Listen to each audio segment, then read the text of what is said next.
Howdy, howdy, howdy, howdy, howdy, howdy. Oh, may this shirt channel a good announcement tomorrow. I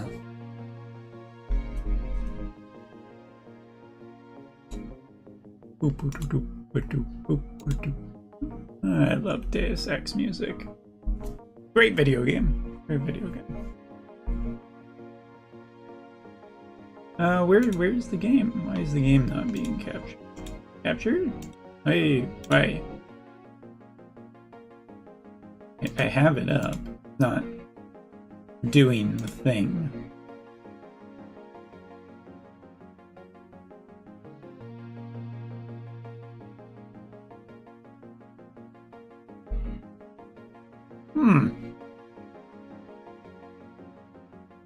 Alright, let's figure out what's going on.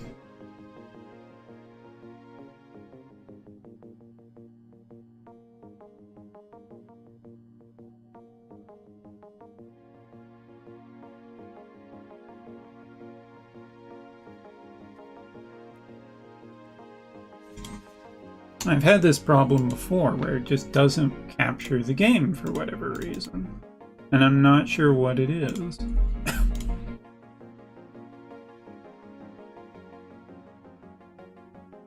Ooh. Good.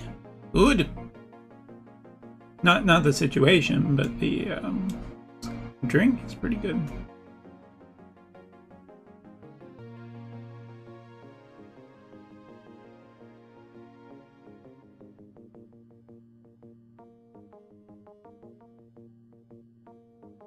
Alright, I'll try it again, try something else.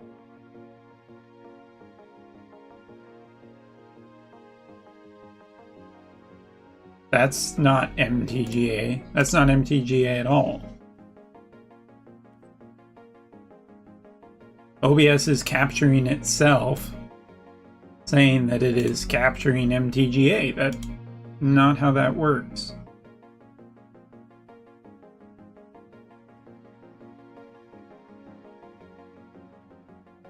What?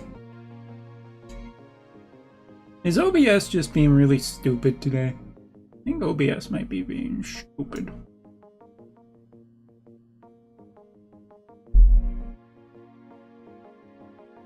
Please bear with me while I try and figure out what is exactly going on.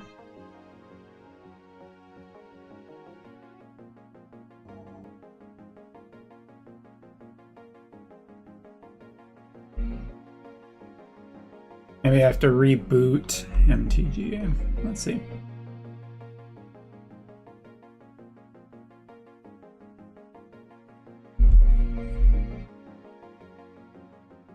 It works, then it doesn't work. Hey, look, it works all of a sudden. I don't know why that is. I don't know what I did different.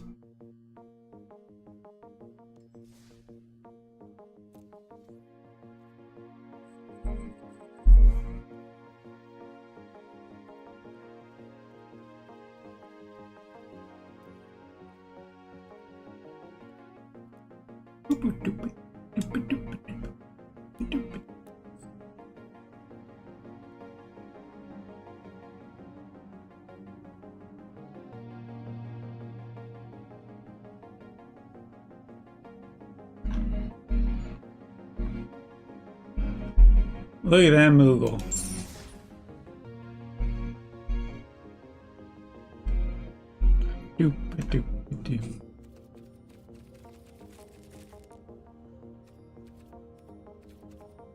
Most popular gems, packs, daily deals. Oh, daily deals. Daily deals.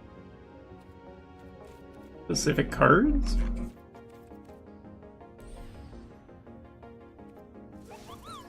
I mean, that is the Interesting, that is the FF9 Moogle sound.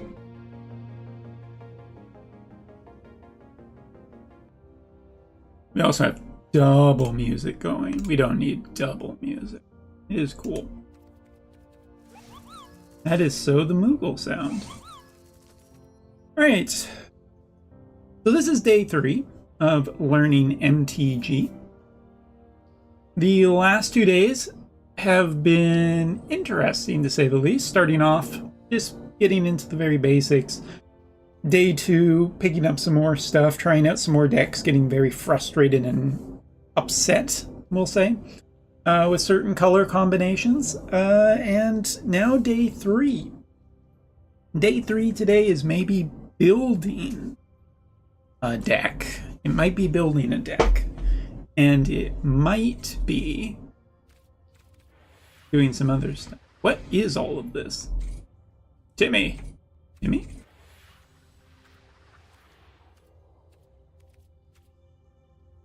Johnny Combo Player Bundle. Timmy the Power Gamer?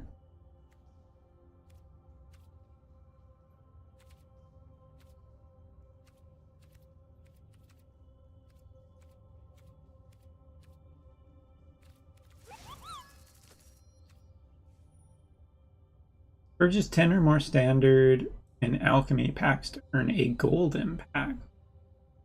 Interesting. What is a golden pack? Golden packs are acquired for every 10 pack purchases. Among the packs are standard, legal, or alchemy sets. And each golden pack contains 6 rares or mythic rares across standard legal sets. They're also legal in alchemy.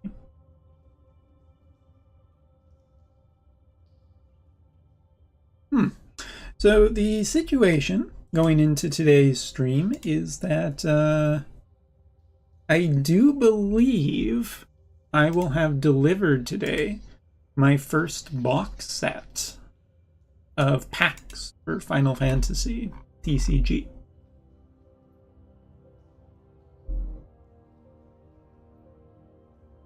Which is pretty exciting.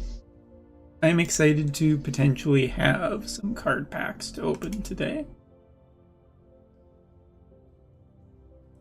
And the other goal today is to try and figure out a good deck. I mean,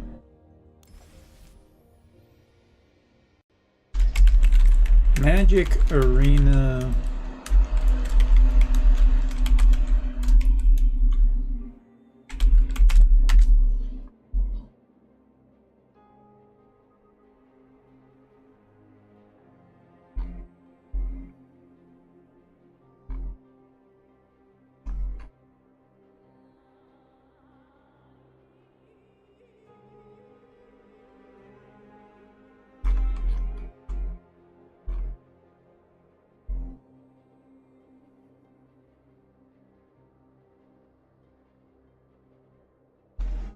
Question is, how or what should I play today? I do have my quests.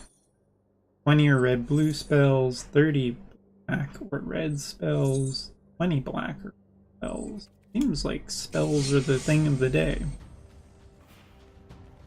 I remember correctly last time, wasn't it Reckless Raid that was really good?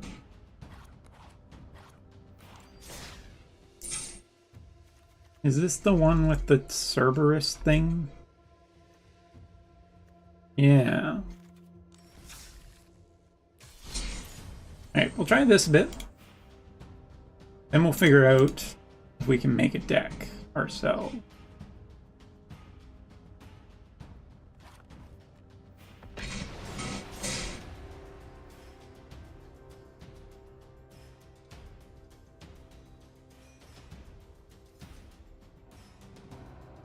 Stay cool, have fun. Could happen.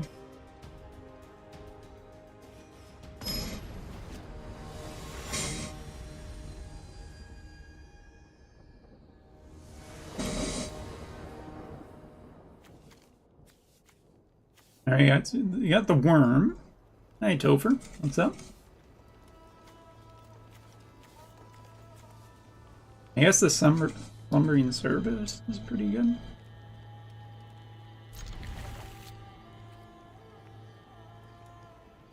Lord of Wrath.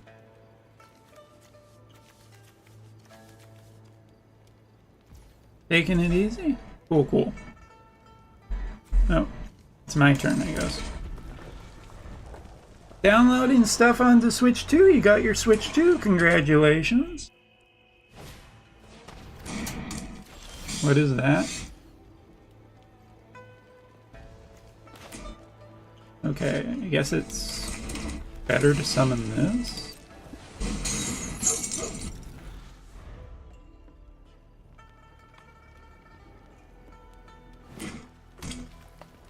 So this is a black-green deck.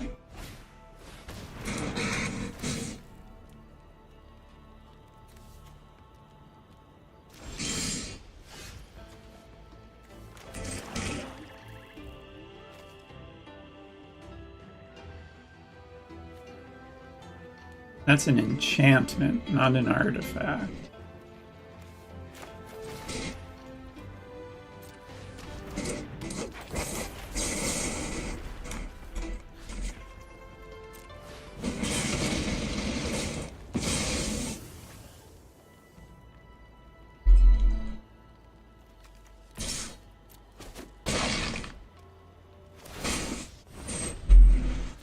Cool.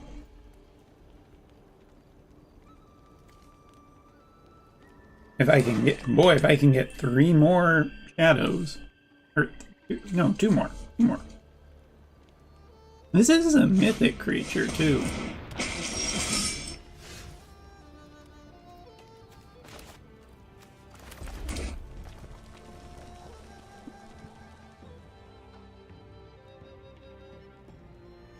Whenever this creature attacks, you may sacrifice another creature. If you do draw a card, this creature can't be blocked this turn.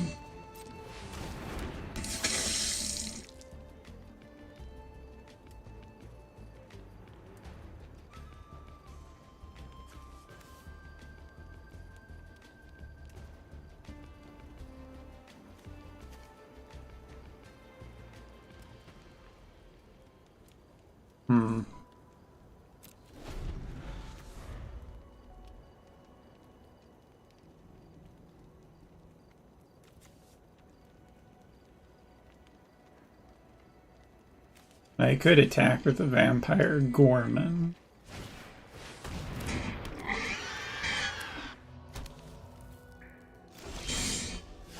Nice. Nice. 1 more.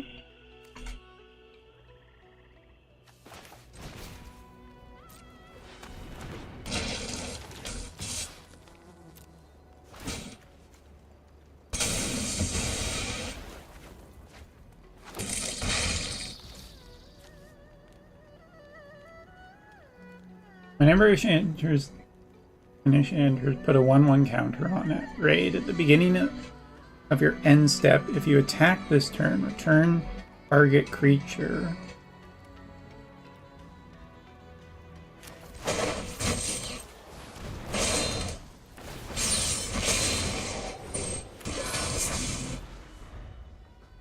Cool. Cool. I also have a flying bug now. Oh man, I hope I draw a land. Please let me draw a land. Oh, please let me draw a land.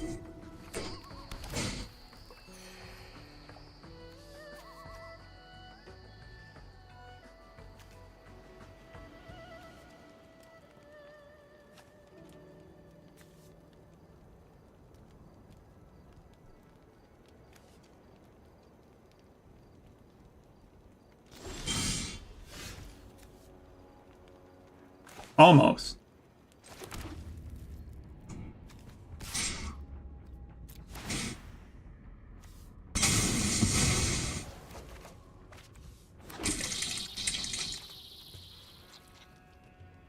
Not gonna play that yet.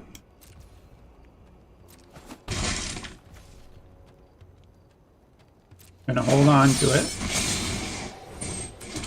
And he's back.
I mean, maybe I don't have to, but I want to try and get him to use some mana.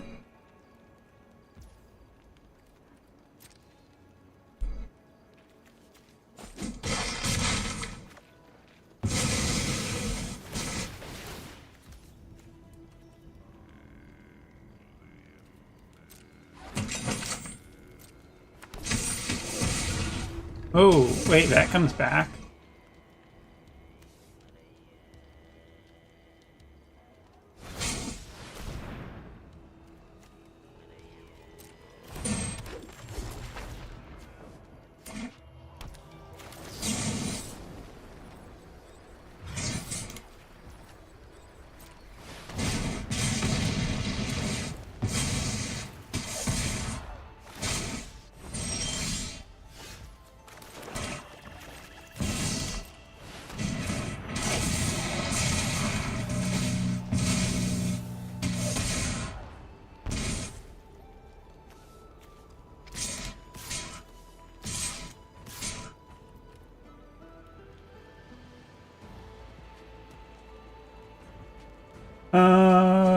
He's almost completely tapped, so 4 plus 2 plus 1 plus 1.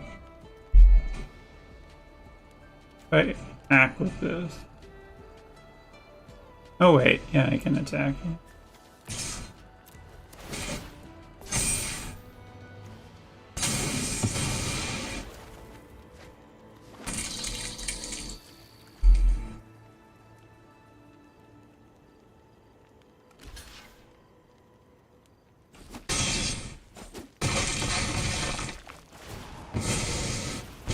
Yeah, we won! Nice.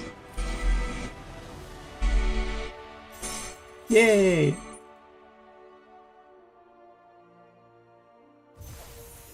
What you downloading onto your Switch 2, if you don't mind me asking? I mean, like, everything doesn't count. Yay, 1,000 gold. There's enough gold for a booster. I could. Let's go get one from the store. No. No. No. No game.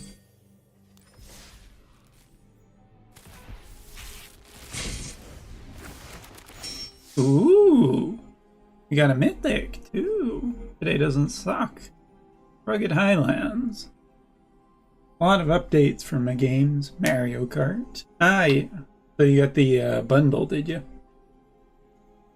I had an interesting morning and an interesting evening last night. Evening. So the story is that my brother, when he came to Japan last month, he absolutely like poo-pooed the Switch 2. He poo-pooed the Steam Deck. He's just like, I don't like any of this because all these companies are trying to do is make money. And it's like, okay, whatever. He had a bee in his bonnet kind of thing. So, and it's fine. We all get that way sometimes. But anyway, so yesterday, I was super tired. My wife got her Switch 2 delivered, and I still haven't gotten my notification or anything, but I talked with my mom who lives back in Canada, and she's like, hey, I'm gonna go check Costco tomorrow. And I'm like, Costco's not gonna have any Switch 2s. Don't waste your time. Don't, just in case people are crazy or something like that, please don't get hurt or anything. And so I went to sleep because I was just super tired. Like, I didn't even want to play Mario Kart with my wife last night because I was just exhausted and having an allergy attack, and I just, was done, sort of thing.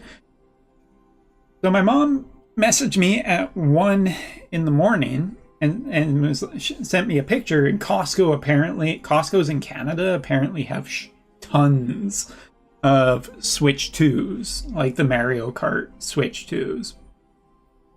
How's learning MTG going? Jesse, I could always use more help, I think is the moral. But I'm just telling a bit of a Nintendo story right now. So anyway, my mom bought one of the Switch 2s. But apparently my brother is like, oh, well, if he doesn't want it, I'll have it. And I'm like, we're not talking. I'm just talking to my mom this morning at like 6 a.m. here. I'm like, but he didn't want it. He came to Japan and he just like pissed on like Nintendo for like 2 hours of us talking with each other. And it's just like, are you kidding me? He wants it now? And so I'm not even joking. When I when I woke up at like 6 a.m. to talk about the fact that my mom bought a Switch 2 at Costco, I'm not joking. I got my email from the Nintendo store that said, hey, guess what? It's your time to get a Switch 2.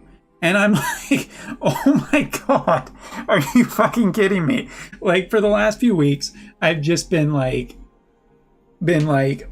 a little salty of like, my wife got super lucky and got her Switch 2, and like living in Japan, if you don't want the Japanese only system, if you want a multi-language system, you have to go through the lottery. There's no other options here. You can't go to any store in Japan and say, hey, I want a multi-language Switch 2. It doesn't exist. You have to get it through the Nintendo lottery here. So I've been getting annoyed, and like, I bless my mom. I love her to death, but I'm just like, there's no way that Costco's going to have Switch 2s. Oh, they did. Oh, she bought one. Okay, all right. And then, like, immediately as I'm talking to her, it's like, hey, guess what? You can order a Switch 2. And I'm just like, okay, this is a day. And by the way, for anyone, because I am a big Final Fantasy person, right? I just want to say, Final Fantasy Tactics Remaster is real. And one of the guys who hinted that there was going to be a big Final Fantasy announcement yesterday, announced that Square Enix has a big announcement for tomorrow at the Summer Games Fest. So let's fucking go.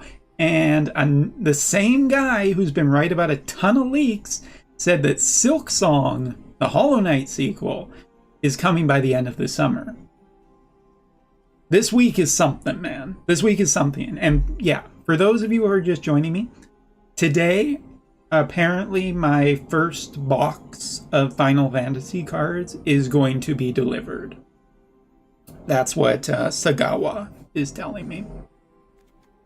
Alright. It's an intricate game, not for everyone. Yeah, I like card games a little bit simpler, but you know what? MTG is cool. MTG is the granddaddy of card games. I want to learn it a bit. So yeah, long story short, I spent a fair bit of money this morning, bought a Switch 2. It's getting shipped to my family in Canada, and then they will send it to me in some way, shape, or form. Rugged Highlands. This enters tapped. You gain 1 life. I think we have these already. Boys Practitioner. Try 1. This is cool. I have one of these already. Flying Death Touch, a 3/5 for 6. Twin Bolt. Deals 2 damage divided as you choose among 2 targets. For 2? I mean, I guess it's good for flexibility. If anybody out there watching knows a great, cheap, crafted deck that I could make in this game, that would give me an edge, I would totally be thankful for anybody telling me this. When this creature enters, put a 1/1 counter on target creature. Renew for 4 mana. Exile this card from your graveyard. Put a 1/1 counter on a target creature. Then double the number of 1/1 counters on that creature. Activate only as a sorcerer. That's kind of cool. I like the artwork too. Another black dragon with a lot of stuff on it.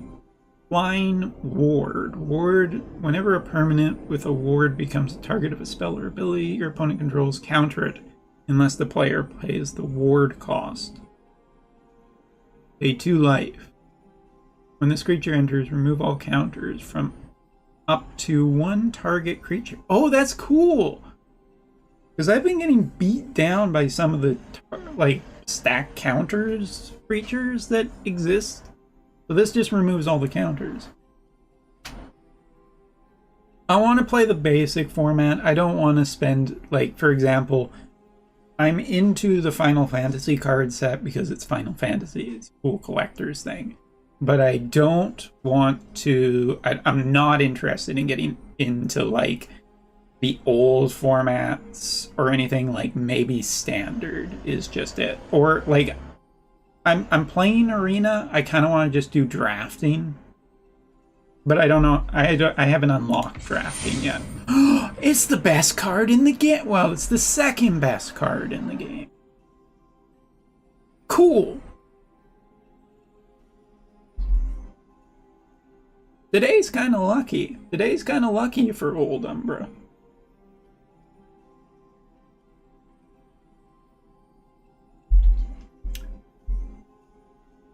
Did you try Midweek Madness Draft? Those words are words, but I have no idea what they mean.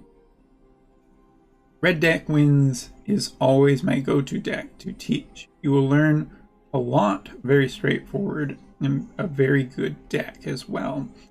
It is in every format as well. That sounds good. Is it cheap to craft? He wants me to get packs. I don't think the Final Fantasy. Which way?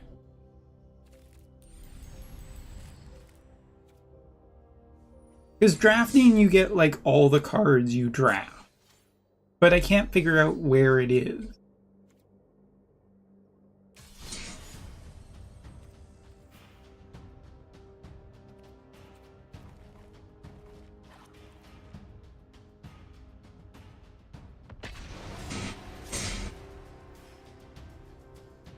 I mean, I only have this spark thing right now. I don't know. This was something that I was super confused about yesterday, because people say, oh yeah, draft is what you want to play. You want to be playing draft. I'm like, okay, cool. How do I play draft? And I couldn't find a good answer to that. Swampy, swampy.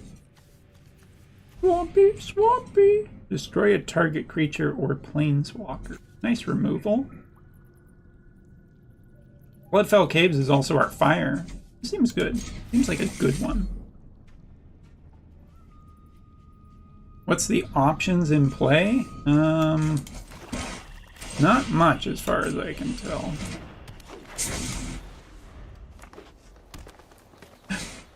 He's a greeny guy.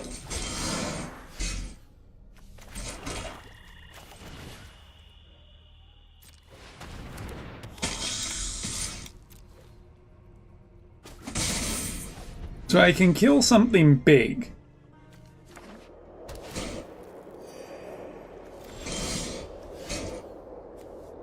Alright, we got lots of land.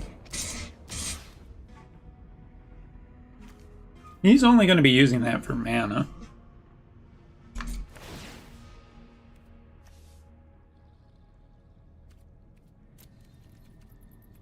I don't think I want to kill it yet. I think it's more valuable alive. Or, well, yeah, it's more valuable alive this turn. Next turn. Whoa, it's green-blue. What the fuck is that? Search your library for 2... What?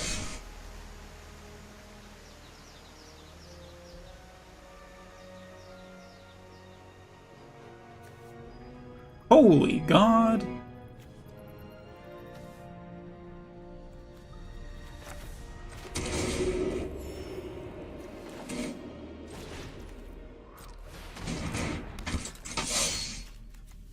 All right.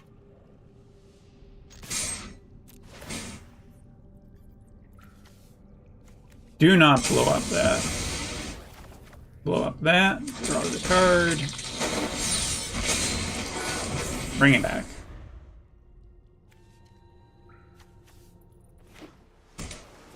This guy has so much stuff. What the hell is that thing?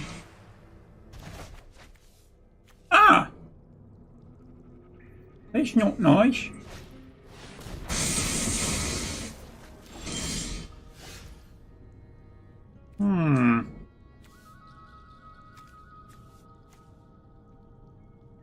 How much does this take?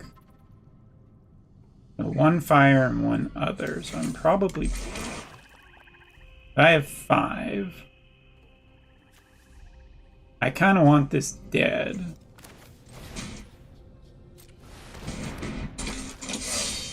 And it's back.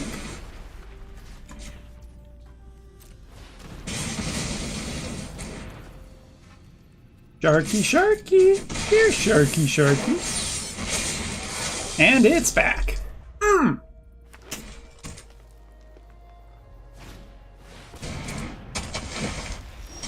He got a tree sentry.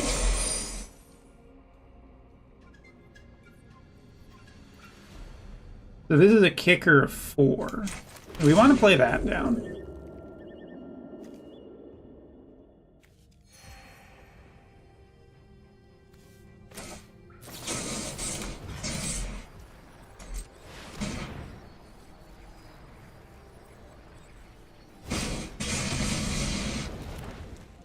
I think we're doing well.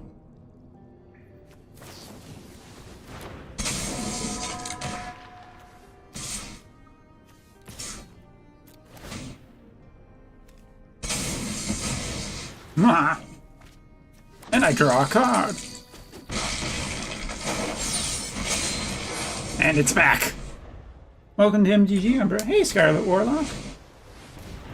Have people already tell you the best way to play new cards is drafting instead of... God damn it. Why? Why? Why do you want to hurt me so? Oh, it's this thing. Oh, it's this thing. Death Touch. At the beginning of the end of your step, if you attack this turn, each opponent loses 3 health unless that player. So...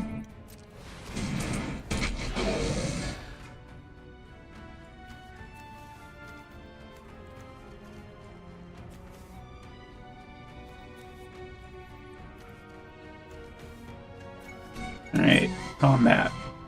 So he can block with this.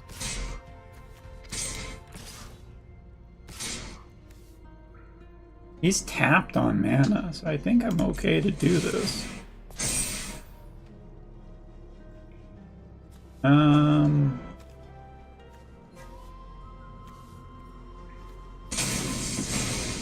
Kill that. Summons another little dude. That's his card draw.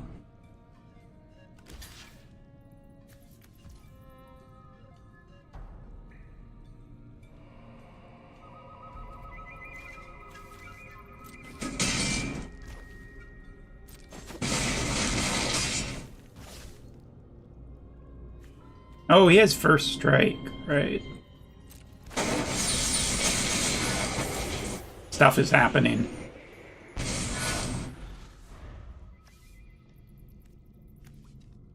I still have this.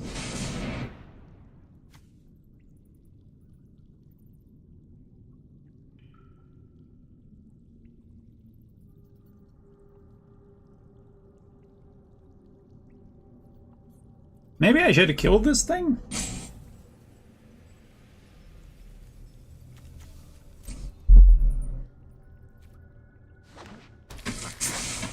Oh, it's this bastard. I mean...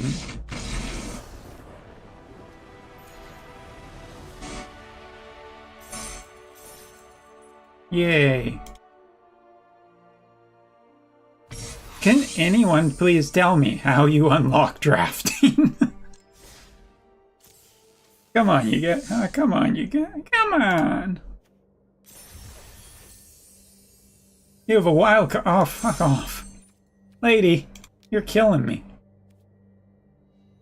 Wild cards can be redeemed. Uh-huh. You can earn wild cards primarily. Why is there no voice for this?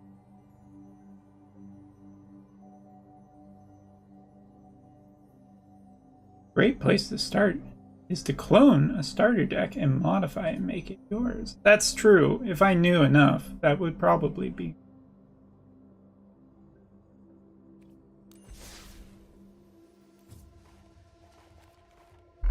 I was looking at this yesterday. Some people were saying, I think Super Neo was talking about a good deck that would be good. Ooh, I've almost got this one.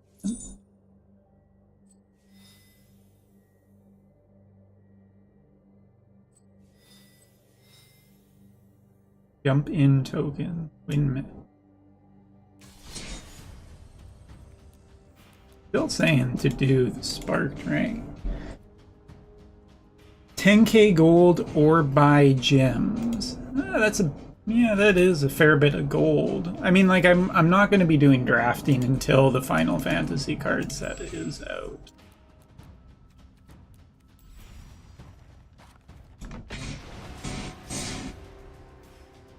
After the formats on the home screen are done, you unlock the other play format. Okay. I am finished the color challenge. Yeah, I think I'm finished. There's check marks on everything. One swamp, one fire. Got the height. Got a couple of good cards. I don't know, this might be one of the weaker opening hands I've ever had.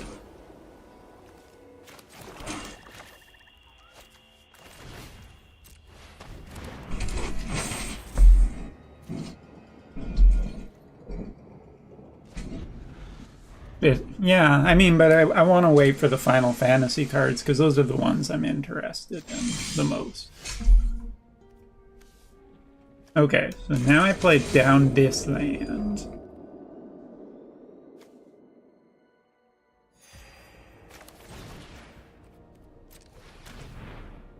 I put down my ghoul. So it's a blue-white. Blue is counter.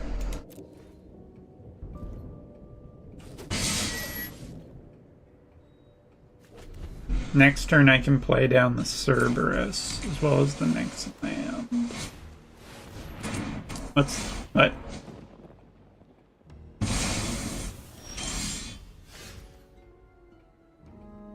An enchantment.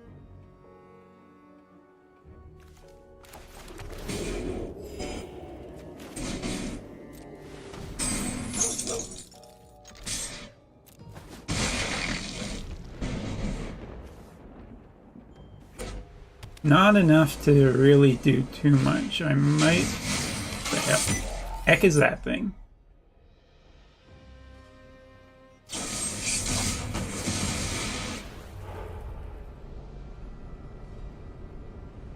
Manifest Dread. Choose a card to manifest as a face-down 2/2 creature. You choose a creature...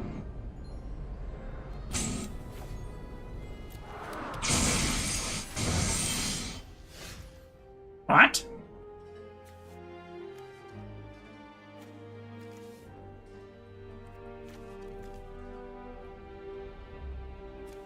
Very countery thing.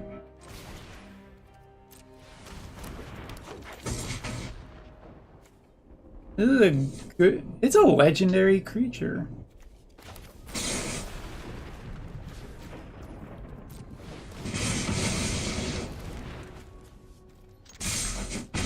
I'm going in, baby. This is a red deck. King! How's it going, King? I got a draft token on the shop for 9k gold yesterday. Ooh. Chat! Chat! My opponent's cheating. He's doing stuff.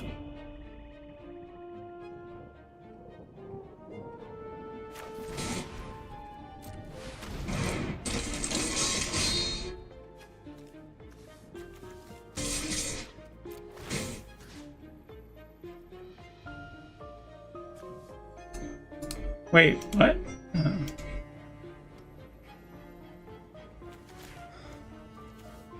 I don't know what you're up to. I have absolutely no part of it. Thanks, Vincent. Always appreciated.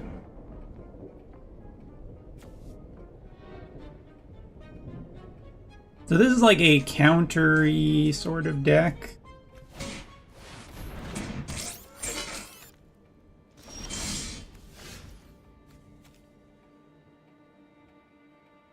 Still not enough actual mana yet.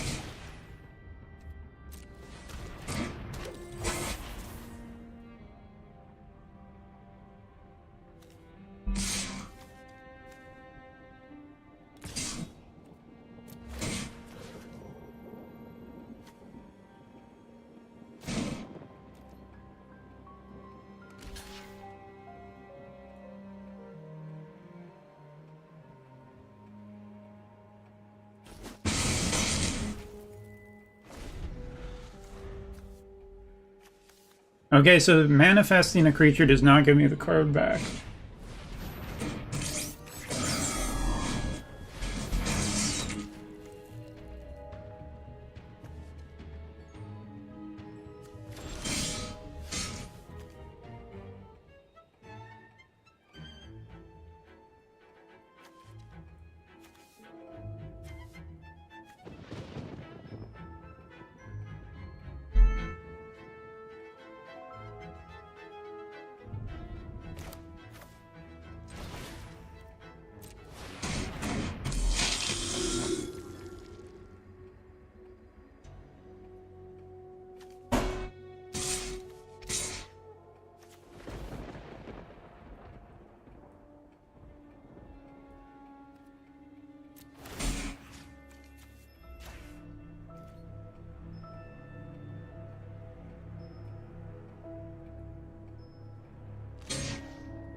So... Uh-huh. He's almost fully tapped. So... Wait, if he does that... This... He doesn't have any blockers. Wait, am I assuming that right?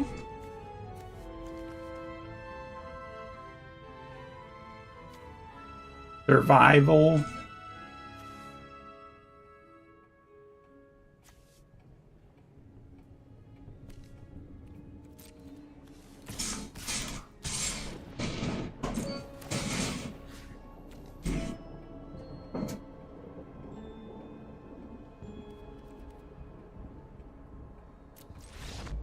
Yeah, I don't. He needed to not.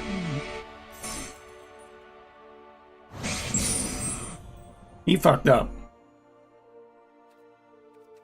Chat, did we have fun? Chat, did we have fun? I know, Jesse, but I mean, I knew I had lethal, but I wanted to make sure there was no way I could fuck it up. It's just sitting there like, I think I can kill him, but what if I do something stupid and look stupid in chat? Then chat's gonna lose a ton of respect for me. Just me sitting there like, I mean, I think I'm good. Used to enter a jump-in event. Okay. We also got 600 gold. Oh, what's this? Jump in. Welcome to MTG Arena. Here you can explore popular cards and strategies and find a fan favorite. It's time to jump in. When you join this event, you will select 2 different half decks from a variety of theme and alchemy. Combine them and you'll have a deck that's ready to go. Play as much as you want here, or you can use the cards to build new decks. They're yours to keep forever. Resign at any time, join and pick new packs. You will have have to pay entry again, but you keep all the cards from decks you choose. Yeah, but as a streamer, like, technically as a streamer, you can just be like, hey, fine if I'm stupid, right? It's entertainment for people who are watching. On the other hand, some people are like, oh my god, this guy's the worst ever. I'm gonna troll him until he dies. It's always sooner than you think. Is this a good thing to do now, or should I save this for later? I have a jump into... Good to see you again.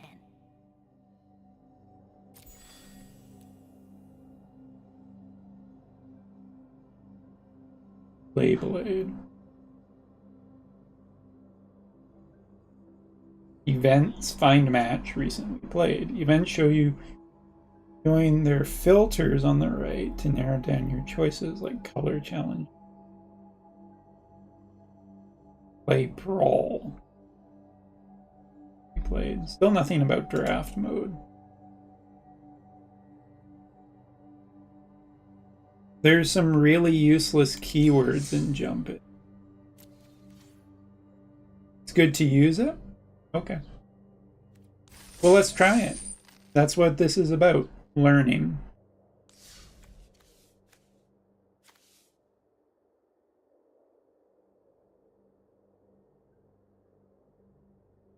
You choose one packet among 3. Each packet includes 20 cards.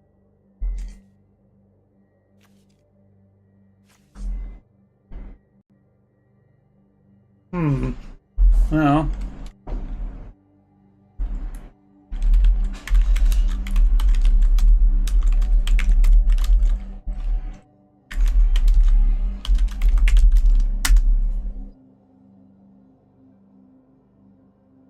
There is such a thing. There is apparently a jump in.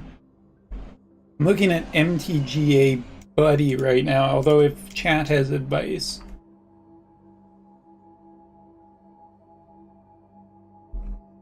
If you have advice, chat, I'm completely up for listening.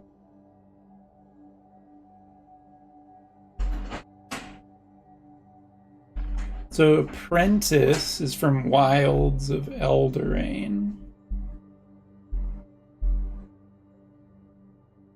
Casting, Cats, Celebration, Charm. Crafting is from the Lost Caverns of Ixalan. Ixalan?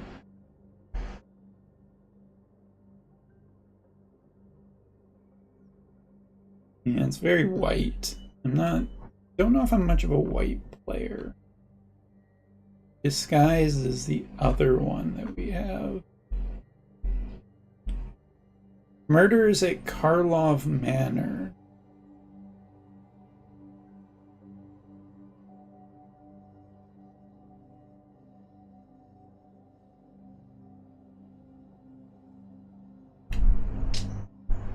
So each of these has like a set number of cards as well as some random cards by the looks of it.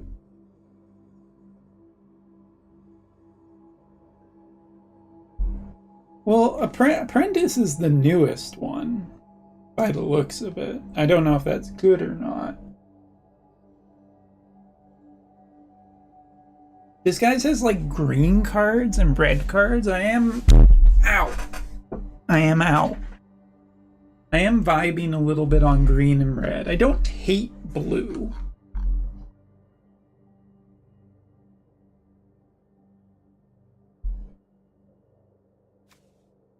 Apprenticeship.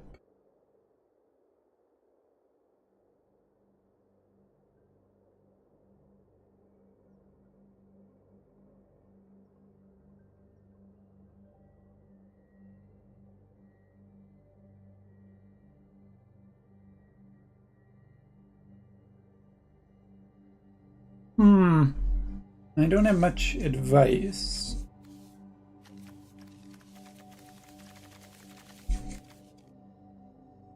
It's between these two. I'm not into crafting.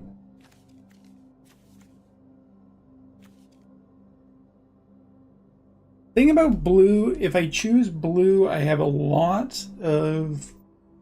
I could go with just a dual color deck. This one, going into the next one, I might get 3 colors or more. That seems maybe not good.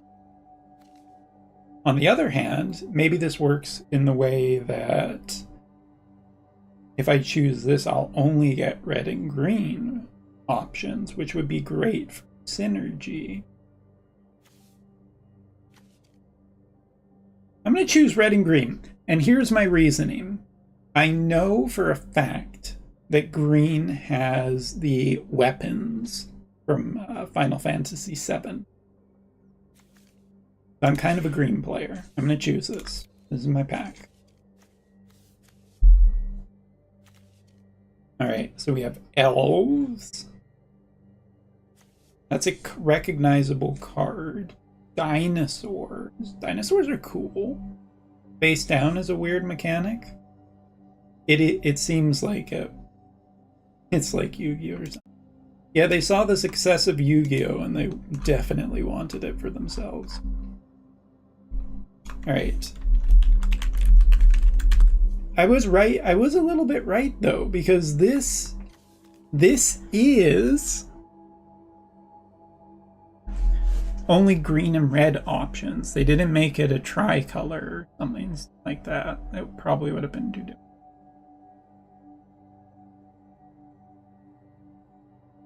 So the green one has Rejuvenator, Sagu Pummeler.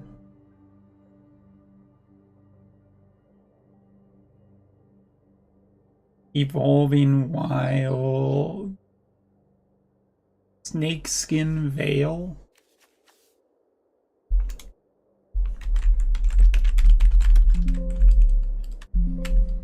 What? I can... Oh, I did spell dinosaur already. Dinosaurs. Ooh, dinosaurs has dragons in it. We might go that. Dinosaurs are cool, man.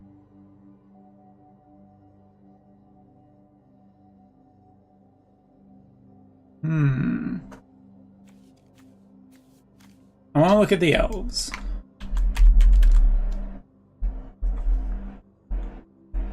Elves is a foundation set, by the looks of it.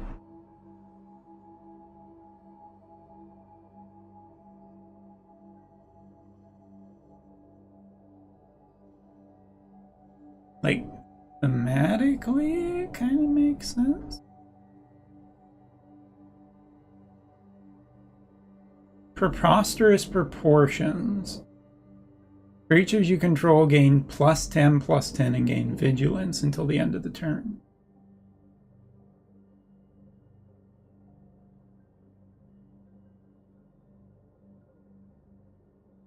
Face down and encounter sound like green deck with lots of tricks. Yeah. So it's, I think I don't want encounter.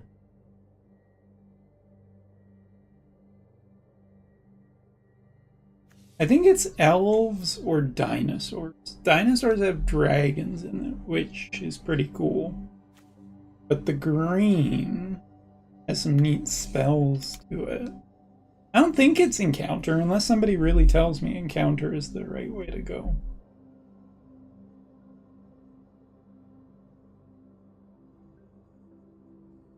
Then again, this is like X-proof.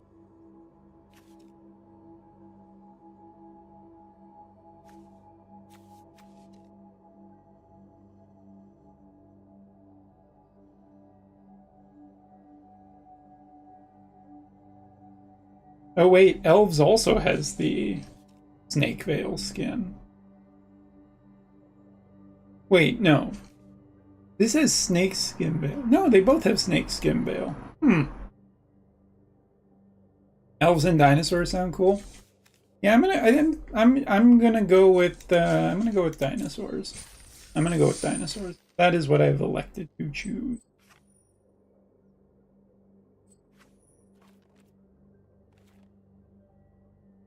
Kind of weird. No clue if it's good. No clue what we're doing. Hit that play button.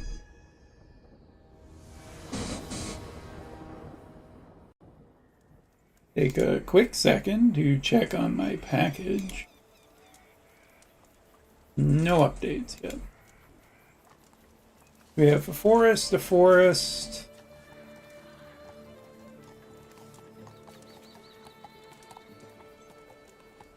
Not very good, is it? Oh, I have a free mulligan. Yeah, I'll use a free mulligan.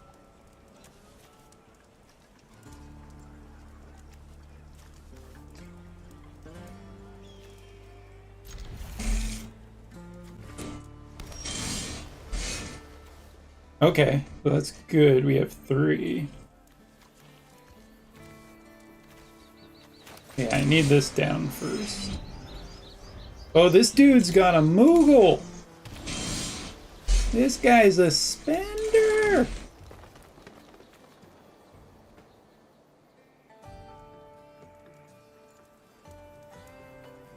The face down card entered.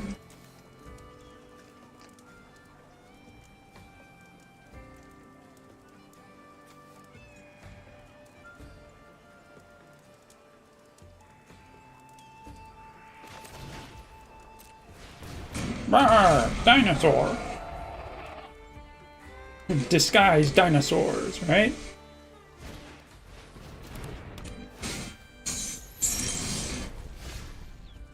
Damn, he ordered me.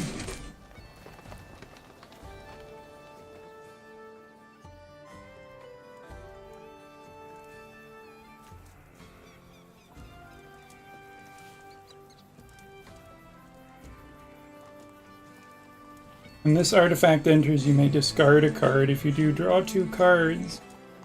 Craft with 1 or more dinosaurs.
Whenever this creature attacks, a face-down spell you cast this turn costs 1 less to cast.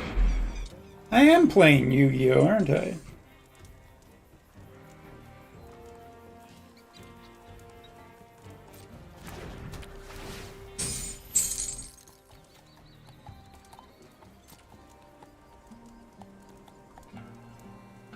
I can't play anything, you guys.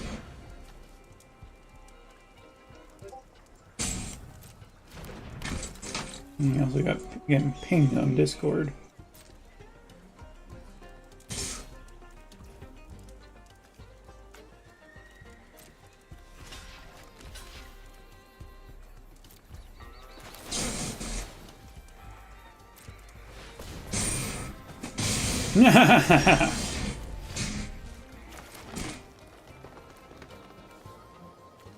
So is it better to play this before this?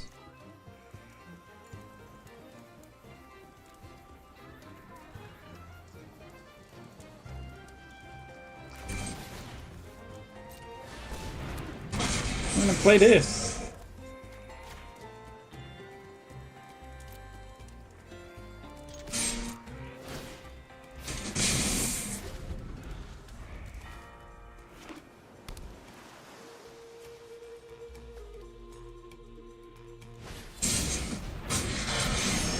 Face down card. Wait, what? What?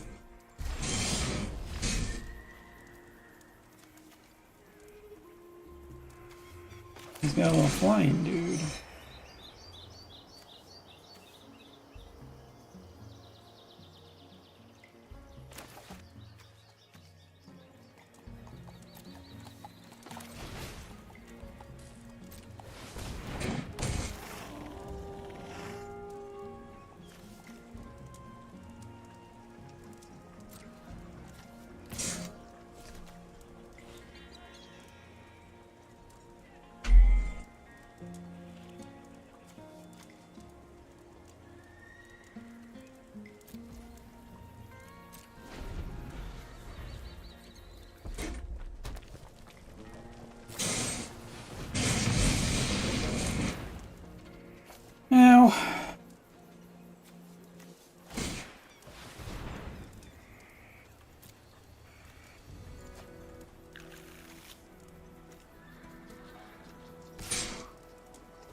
I kind of need to play this, don't I? Craft with one remaining. Now.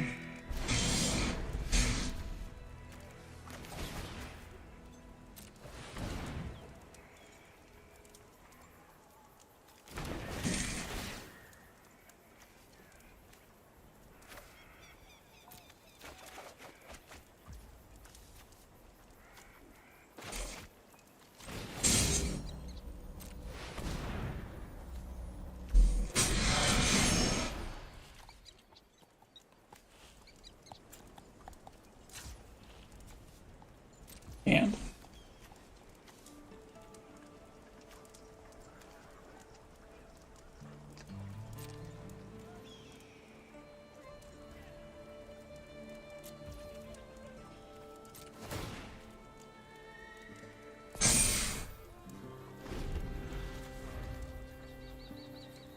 tunnel tipsters up to a 2-2.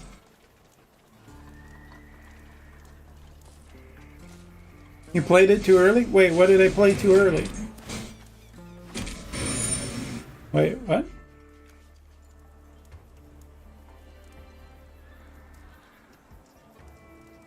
Investigate quite. Ooh. You could have crafted with dinosaur and let your enchanted dinosaur move those. What?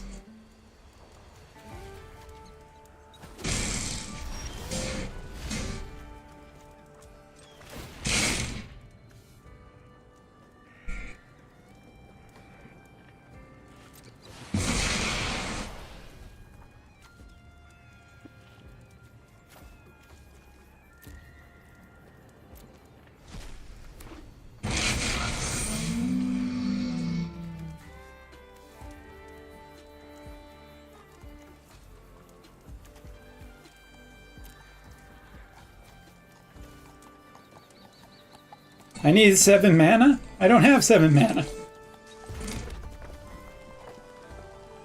You get. I haven't played this deck before.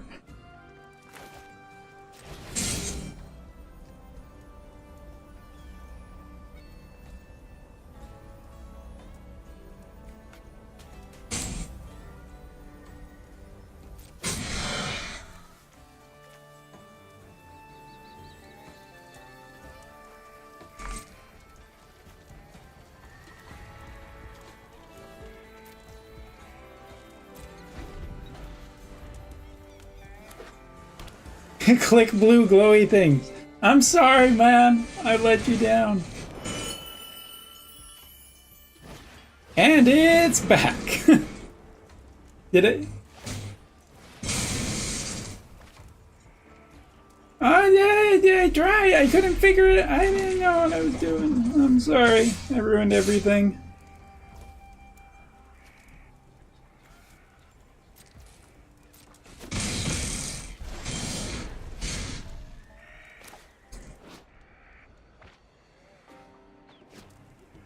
Okay, so what should I do? Because I have 1, 2, 3, 4, 5, 6. So should I cast it again?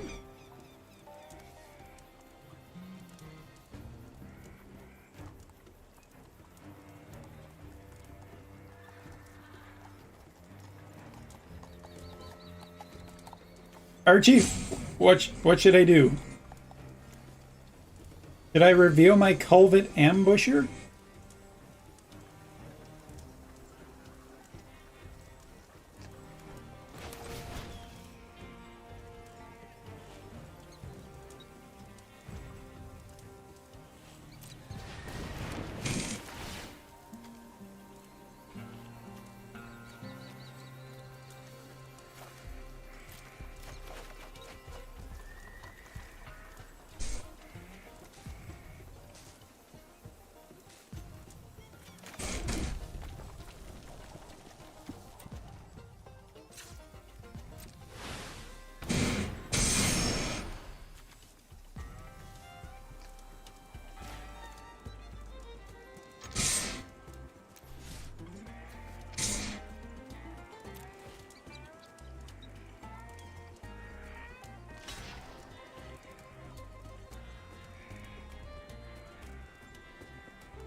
Okay, I got rid of something on his side of the field.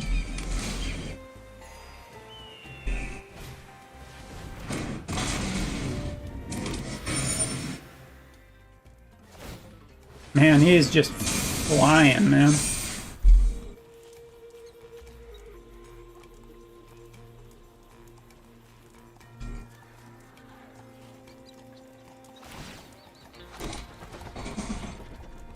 Making a lot of these little annoying flying bastards.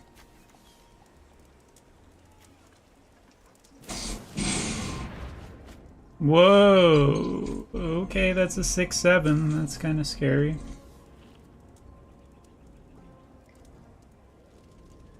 And that knocks 2 cards back to my hand. Or wait, no, he just. Oh.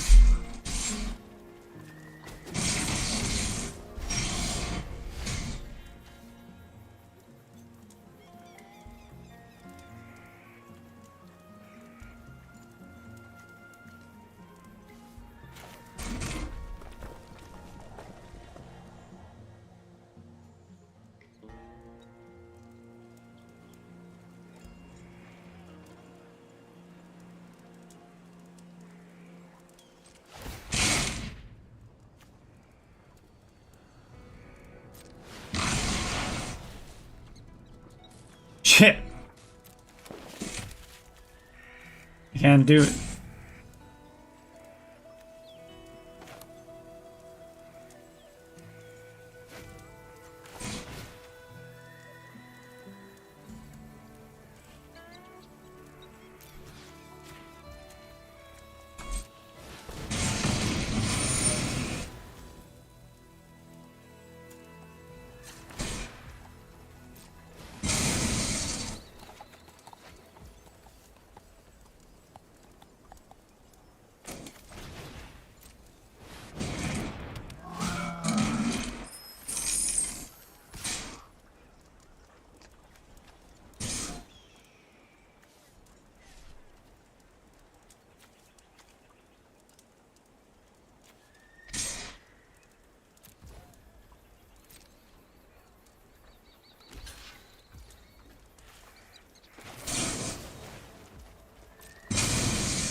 What do I destroy here?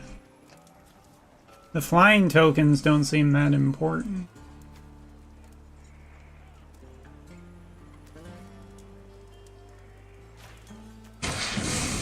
Get rid of that, I guess?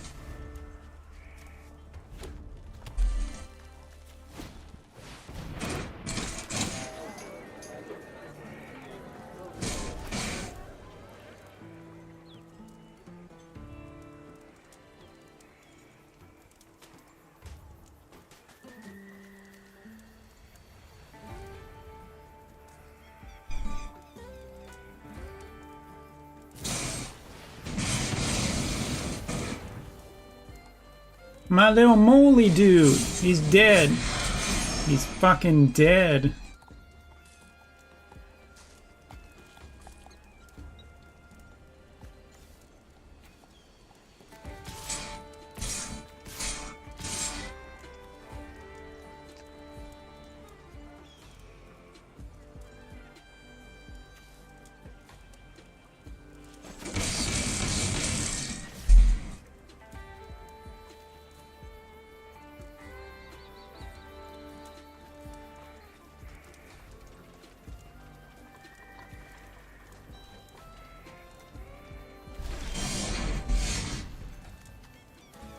Kinda drawn dead at the moment.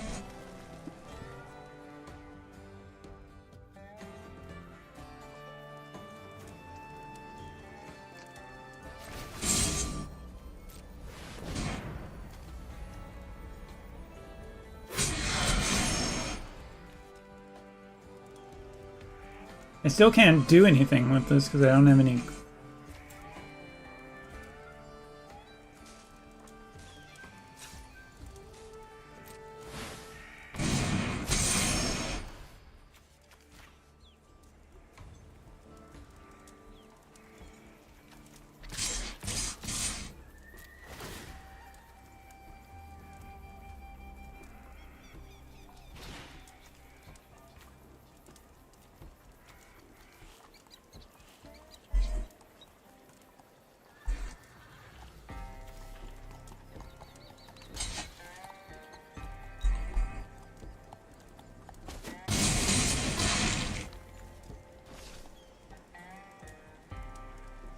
I can pay 5 mana to untap? Oh my goodness. I forgot about that.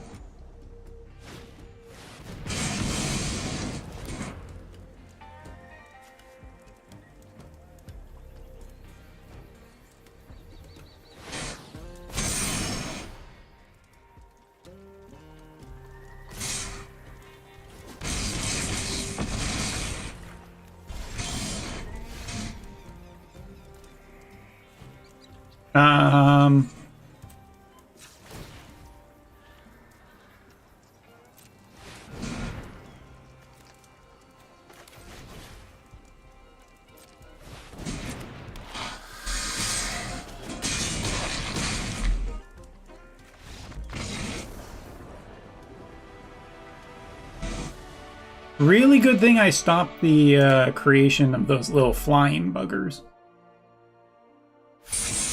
The only point that matters. Who needs cards?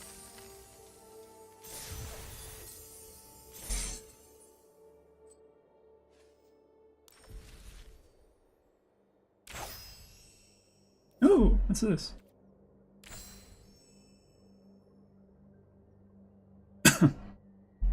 Nice.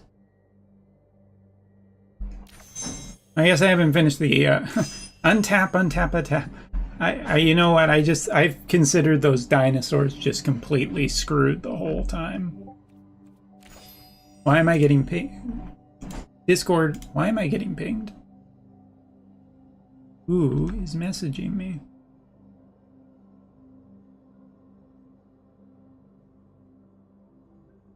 About what?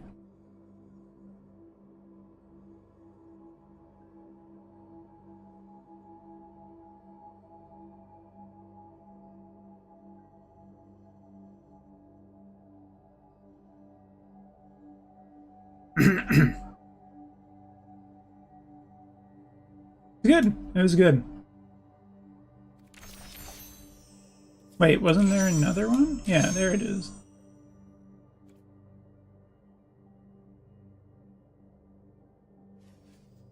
Up to 8,000 gold. What's this?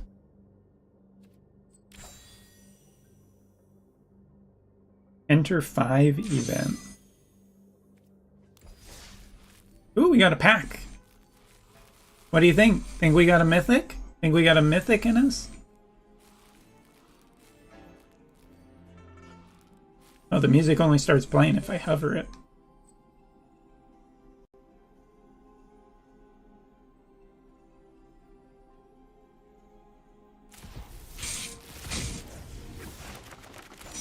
The answer is no. There was no mythic.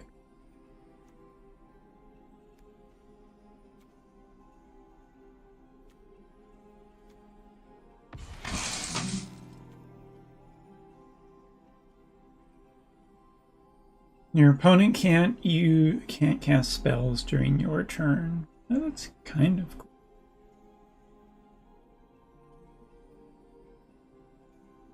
Oh, that guy, does that guy have a spear sticking out of his chest?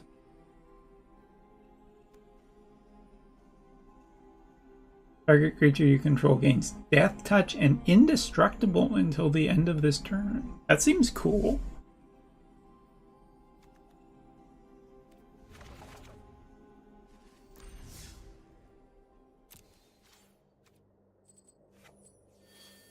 We get some EXP. We're currently at 10.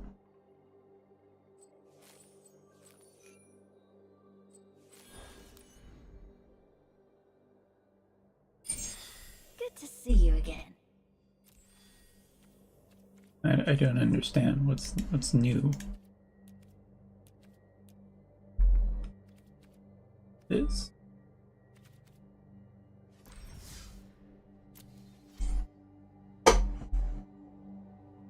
Oh, Slaughtered Art. Yeah. I mean, if you have any advice, I'm still trying to figure out how I get to Sesame Street. No, how do I get to draft mode? That's correct. I'm also wondering when I'm going to see my delivery today of my Final Fantasy card packs. By the way, everyone, we might be doing our first card pack opening stream tomorrow.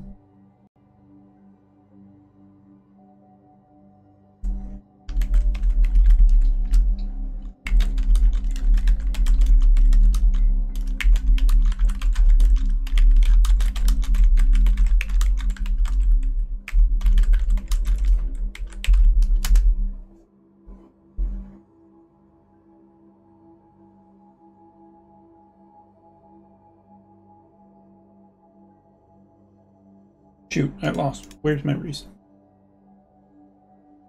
Yo! Is that a donation? Thank you so much. Thank you so much, Mom. Final Fantasy is looking like it's going to be one of the best sets power-wise. You're coming in at a great time. Thank you, thank you. Thanks, Slaughtered. I hope you're having an excellent day, man. Alright, Sparked or jump in?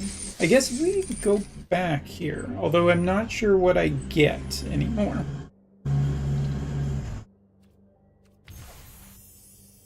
Oh, my reward. Yes, I would like that. What is it? A cursed courtier. Lifelink. When the creature enters, create a first roll token attached to it. Ah. Can I ask anybody another MTG related question? I know that pre-release basically starts today or tomorrow, depending on where you are when I am saying this. I have my box, like a pack, or a box of card packs coming today. And can I just open them? Am I going to get in trouble? Like, you know, if I was a person like who was like, hey, I'm going to show the Nintendo Switch on my video feed before it's officially released, Nintendo would hunt me down and kill me. But MTG, I'm wondering about like how strict they are about that shit. Let's try. Disguised Dinosaurs won once. Can we win twice?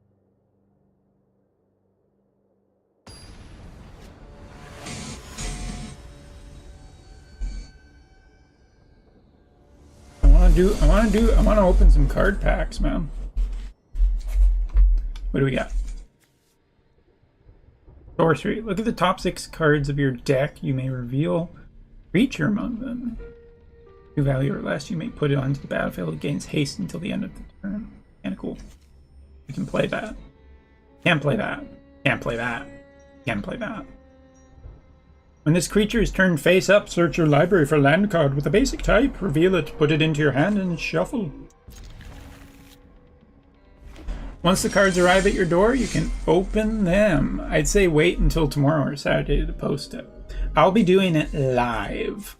So if you tune in same time tomorrow. However, Summer Game Fest is tomorrow. Maybe we'll do a Summer Games Fest watch with pack opening. That might be the ticket. Alright. I guess it doesn't matter. Green it is.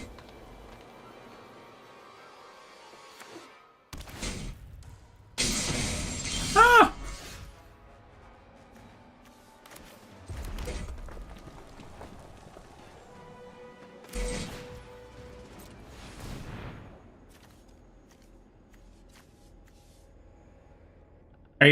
Are you... Shit. Shit.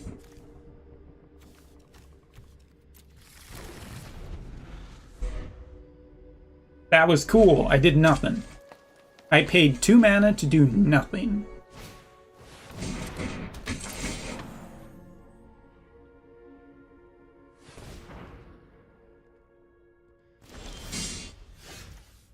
That card's really good. I want that card.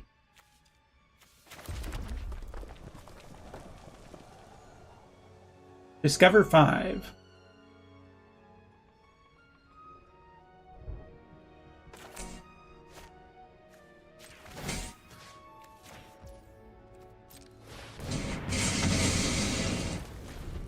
It had card draw on it. It made me scared. Also, I think I know that I'm drawing that enchantment that allows me to... Hopper! That's similar to that other card I've seen.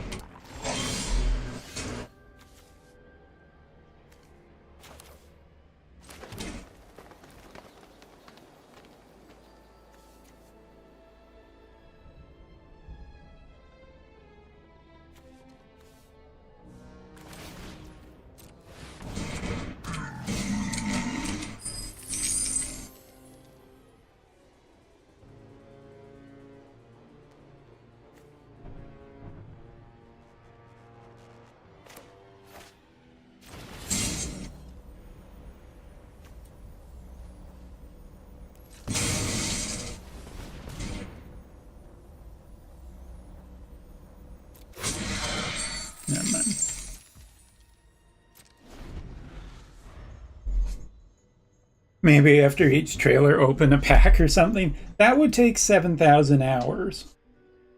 It's a cool idea. That's like a 5:30 a.m. start though. It like Summer Games Fest starts for me at 5:30 a.m.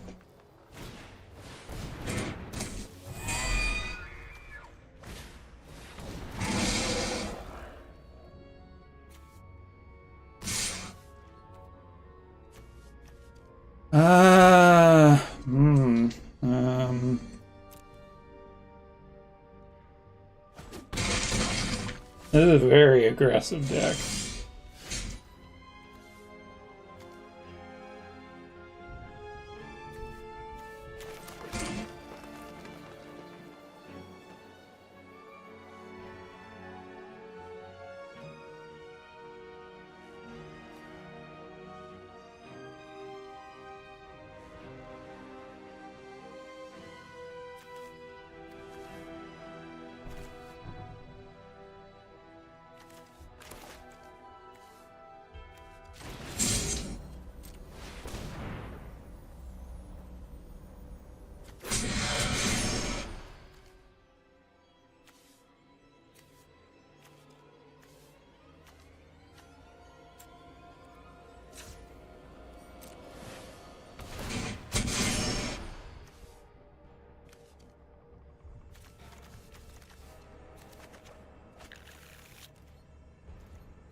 A little scary.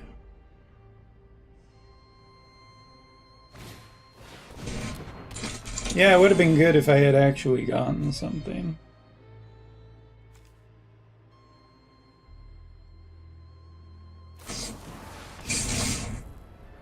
Manifest Dread.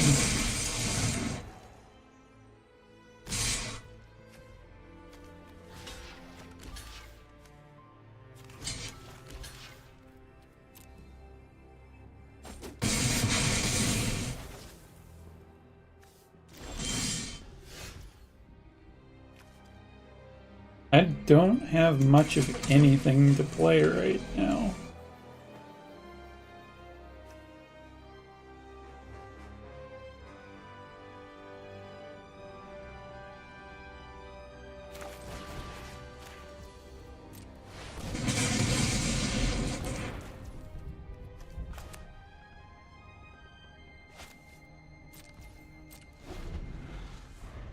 I don't suppose Raigeki exists in this game.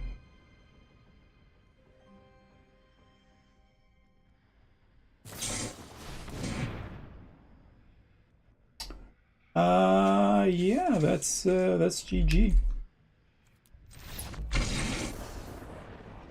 I think the big mistake I made in there was casting a sorcery that did absolutely goddamn nothing.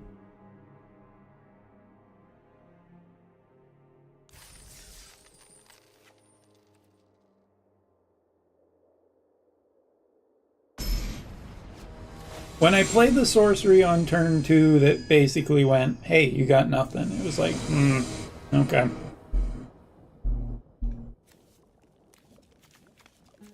Three lands, a Torch the Witness, a Plundering Pilot,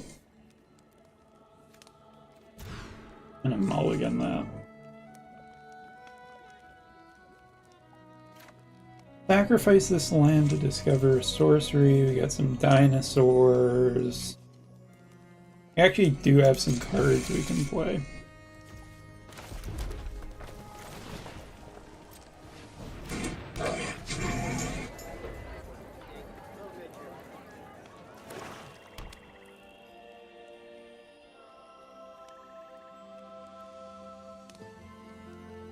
But do I have any? Could I I don't know if you played Yu-Gi-Oh! Tag Force. Could I Destiny draw that shit? Alright, we want that so we can play this.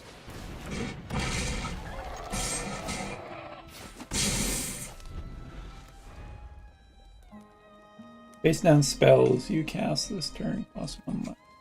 It'd be amazing if I had some face down spells.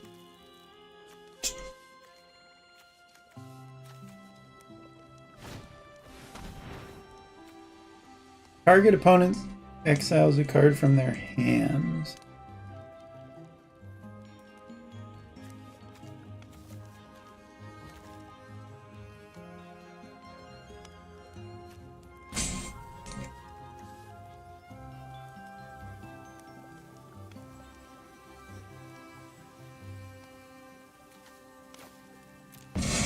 I guess.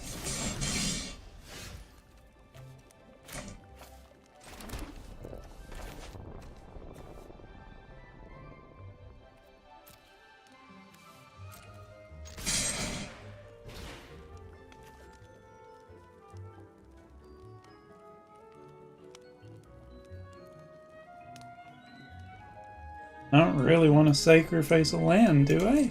I think I do.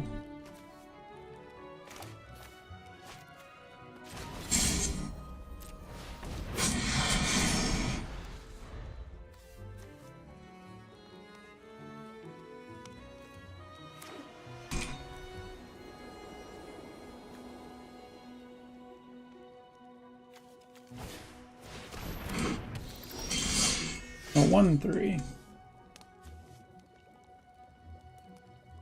With flying and death touch.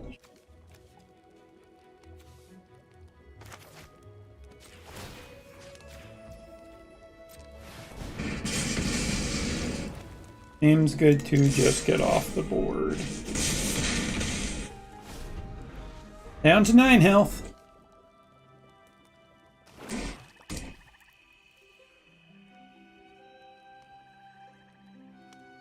I know there are some definitely good cards out there that get rid of that stuff. Oh my goodness.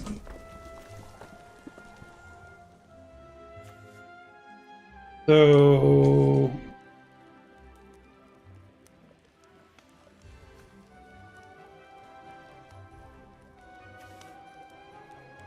I only have to pay 2 mana to get this. Because Torch the Witness deals twice X damage to target creature.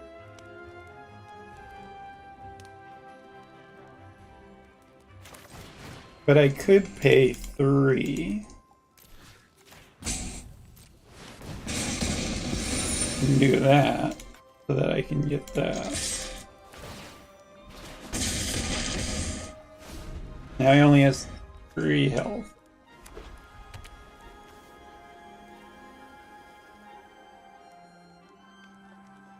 I'm playing aggressive because I don't know any other way to play this right now.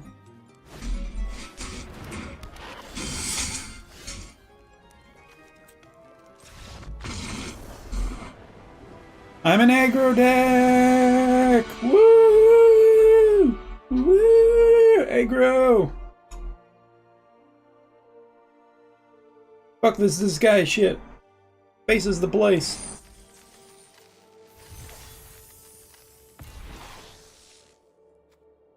And I got a worm. A worm is almost a dragon. The spell can't be countered. Trample and haste. Delirium. There are so many keywords in this game. Delirium. Return this card from your graveyard to the battlefield with a finality counter on it. Activate only if there are 4 or more card types among the cards in your graveyard, only and only as a sorcery. A permanent with a finality counter on it would go to the graveyard. It is instead exiled. Okay.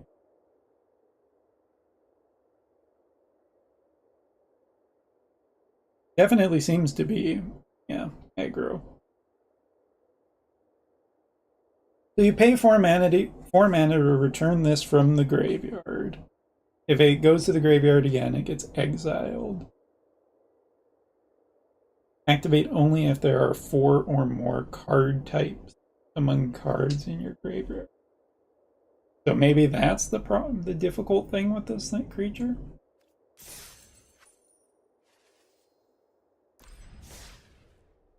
Am I still doing jump-in events? It doesn't look like it. It doesn't look like it's counting it anymore.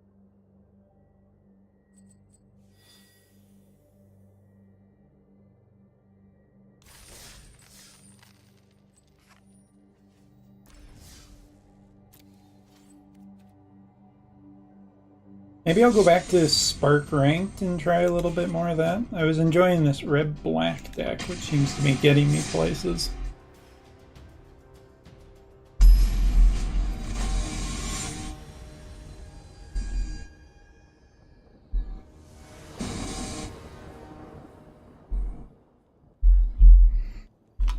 Red, red, black, black, Cerberus, and Battle Songs. I won't be mana starved, I'll say that much.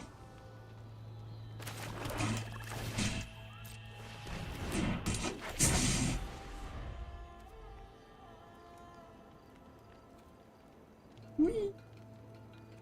This is kind of fun. Seems a tad aggressive.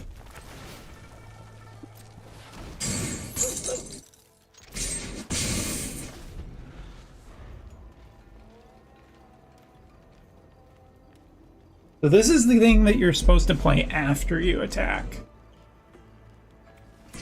Like next turn, what I should do is attack.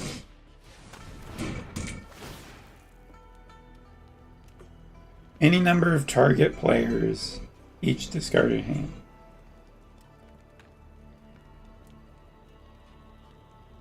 Mill a card and lose 1 life. Ooh. Do I get rid of a land? I think I do this. Oh, maybe I should have got rid of a land.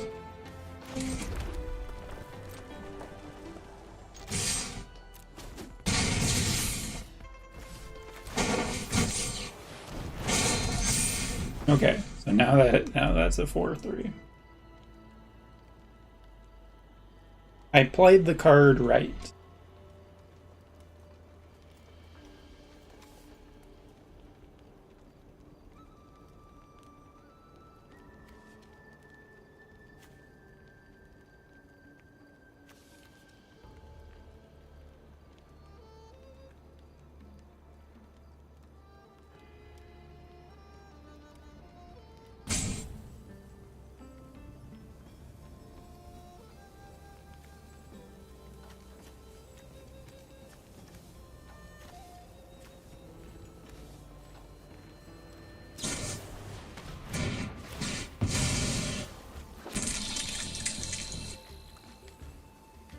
Thank you. Less thank you. Fuck, man.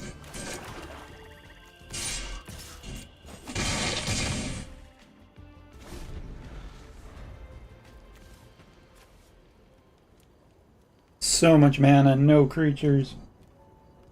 Discarding that was the mistake. I mean, I took a gamble saying that I was going to be needing land more, but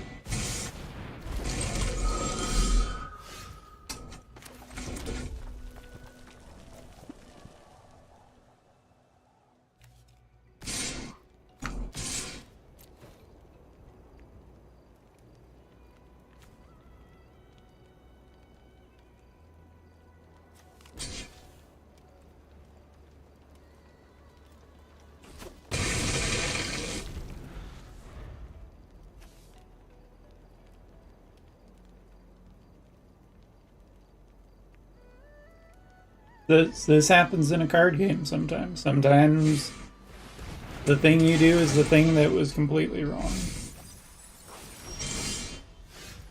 Oh my god.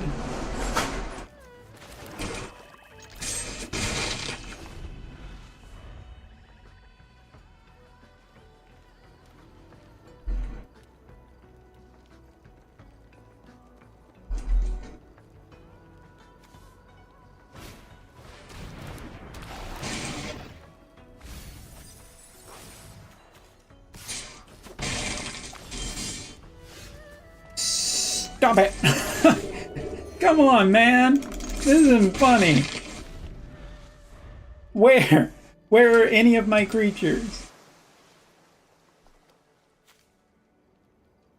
47 cards. Are the top all land? Well, that's gonna end the game real quick.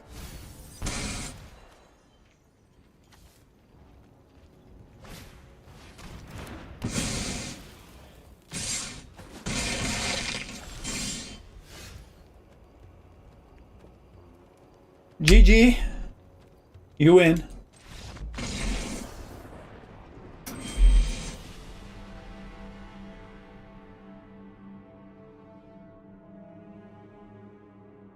That sucked. Where's one of those feedback things that say, "Are you having fun?" Because no, that is not fun.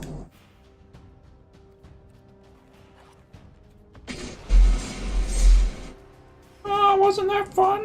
Didn't you enjoy that? Wasn't it good? Won't you give us money now? No, I won't. No, I won't.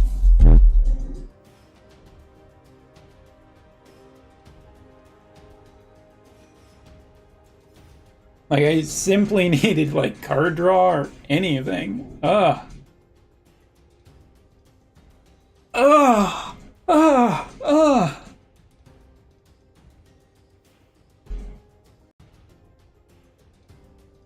I swear I've been streaming longer than an hour and a half. That can't be right, can it?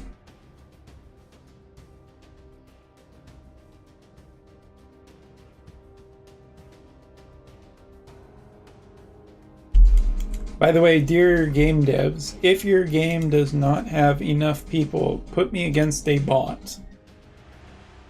Had a game on turn 6. I had 2 lands. I mean, I have played MTG games where I've gotten no lands, and I've had MTG games where I've gotten no creatures. So I'm familiar with it. That doesn't mean I won't complain about it, though.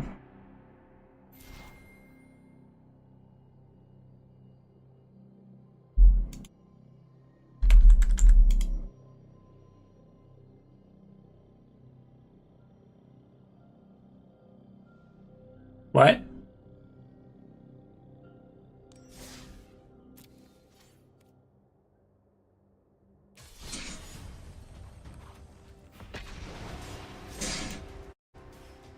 What?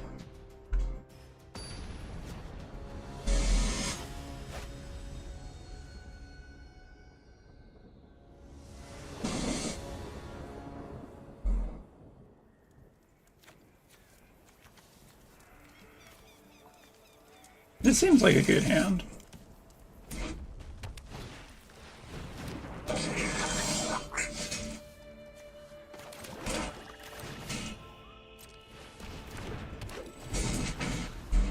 I know I said this before. I'll probably say this every time I play a game. It seems good. The fuck just happened? Indestructible creature god. Start your in.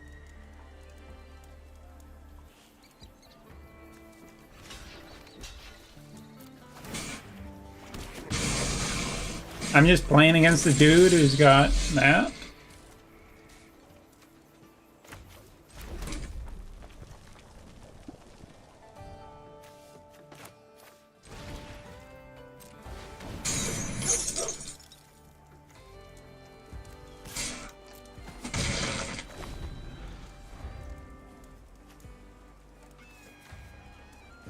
Seriously?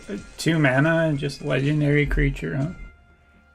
Seems like a mono red deck, though.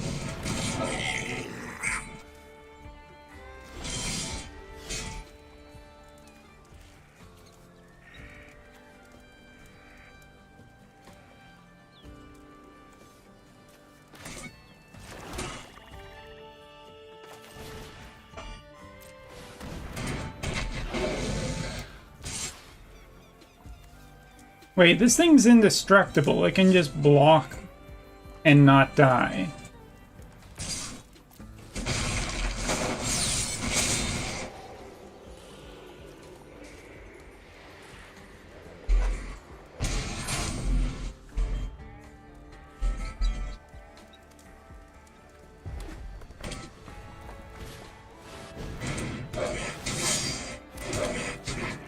So he's just looking to burst me down.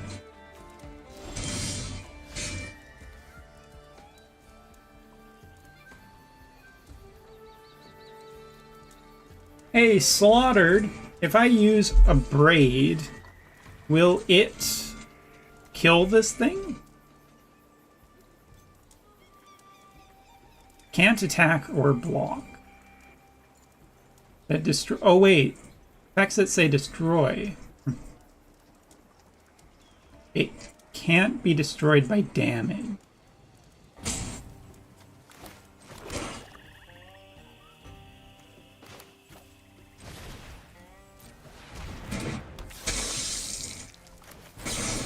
I guess I'm about to find out.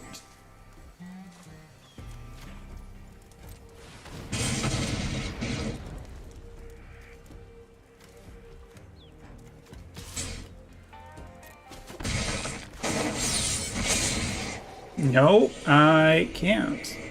It doesn't die.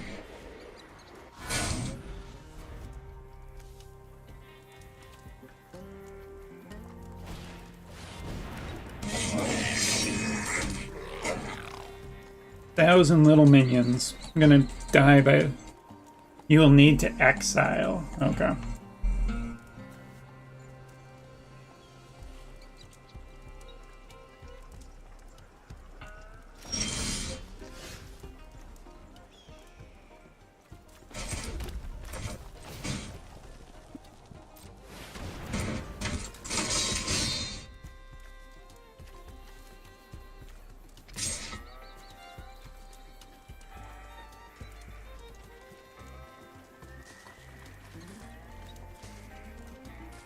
Whenever you attack, target creature you control gets +1 and gains menace. Can't be blocked except by 2 or more creatures.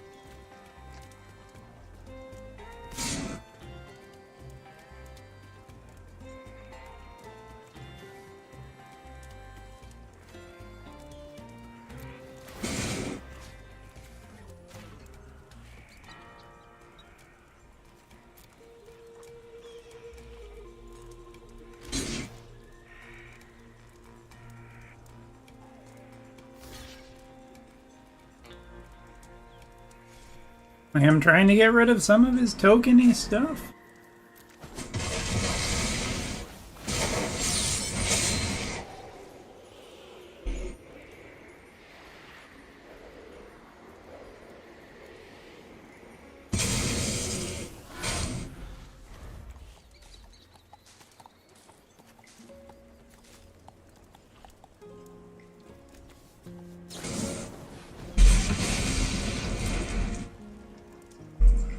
My 1/1.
don't know what I need, but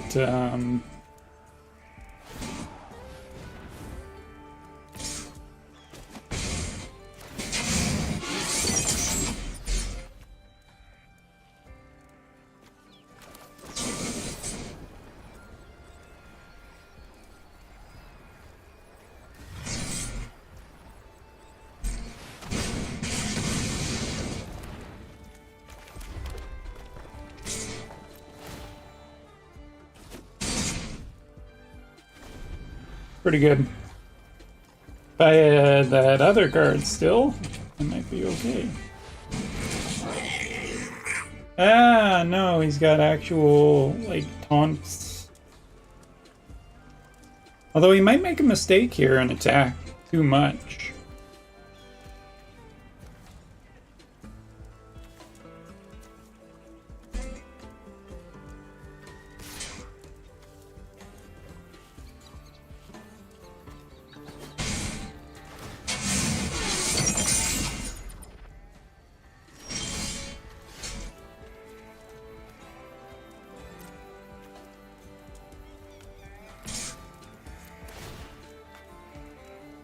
No, he's...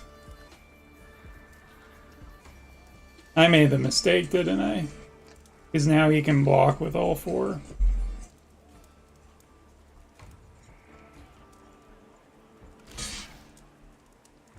Oh, he can block with that. No, I completely screwed that up, didn't I? Oops. Yeah. Unless I draw really, really well here. Oh, this thing... Wait, now this thing can attack?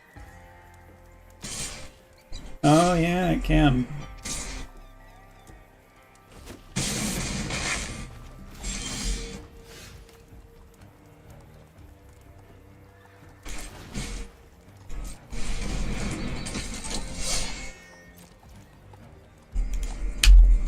Damn. Almost.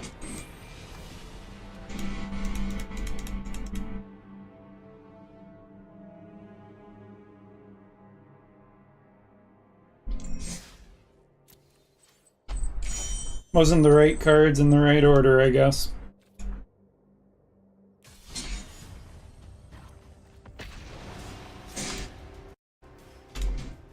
Feel sad. I'm so sad. Saga, what transport? Where the fuck are you?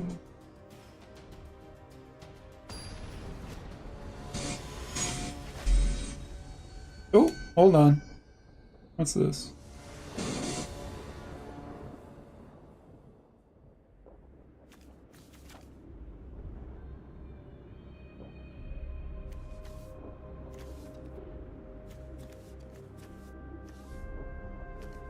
I have only 2 lands.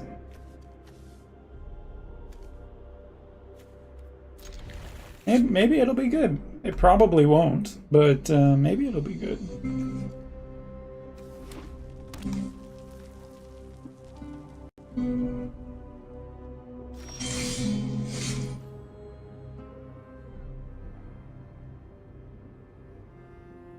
You think I was just playing against an objectively better deck? How do I copy that deck?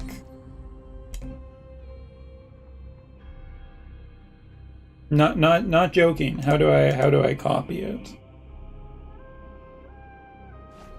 Was that like an actual constructed deck that I was playing against?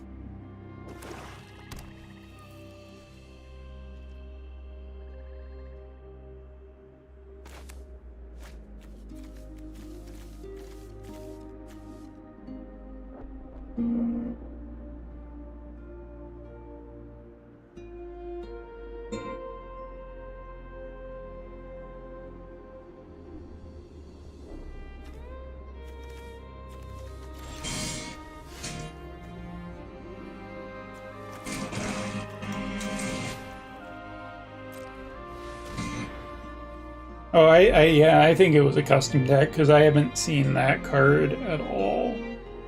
On your deck list, select the deck and refer to the buttons at the bottom. Okay.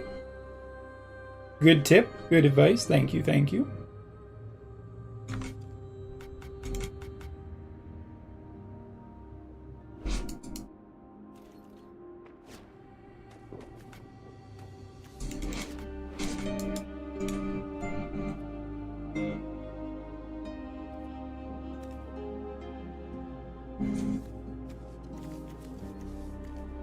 So are we gonna get land starved?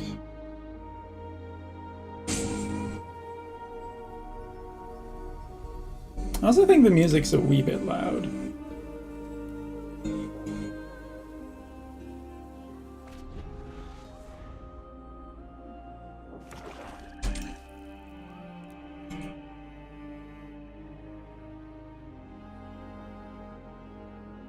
Yeah, it felt way too good to be playing against.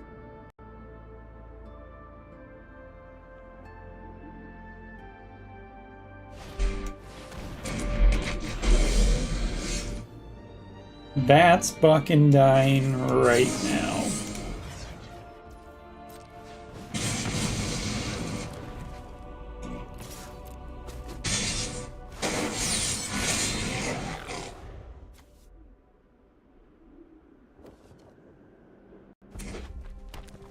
I know that card. I know how much trouble that card can cause you. I need land. I need land real bad.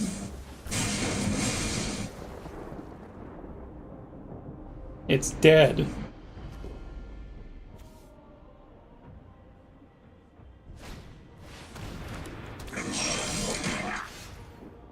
I need land real bad.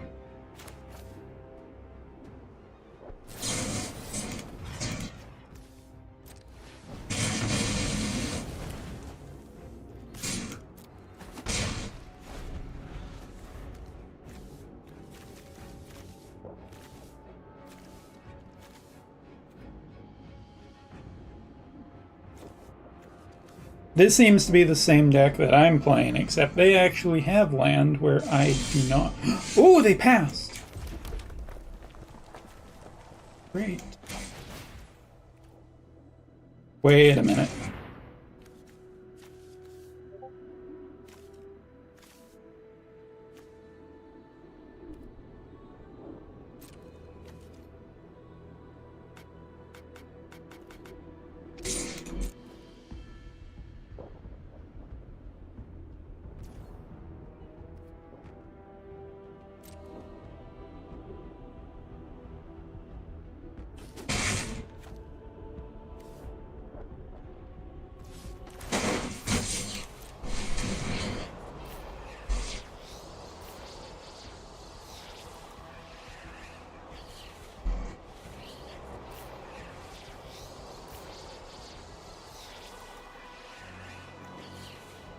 I didn't want to play down the performing artist yet because I figured the performing artist would,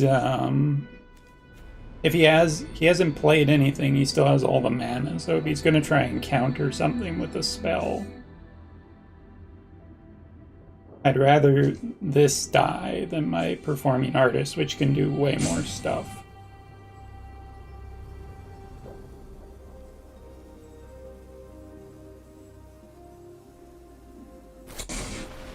Yep. I kind of knew that he had it.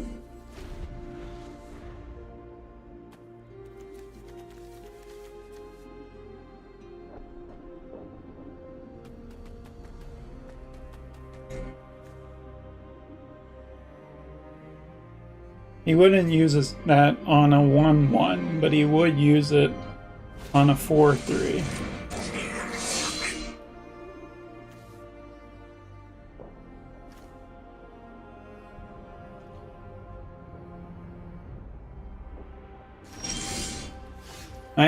I know a thing or two. Like, only like one thing, mind you, but...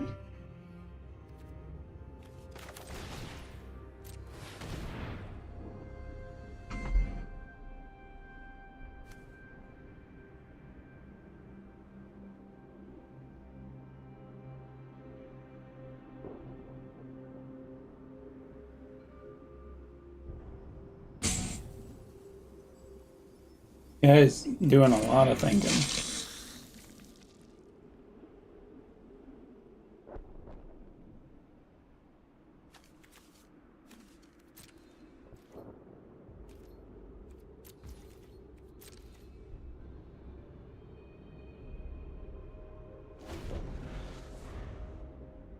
This is kind of like, this feels very stalematey at the moment until someone breaks ahead. Very close. I'm trying not to play all of my cards just yet.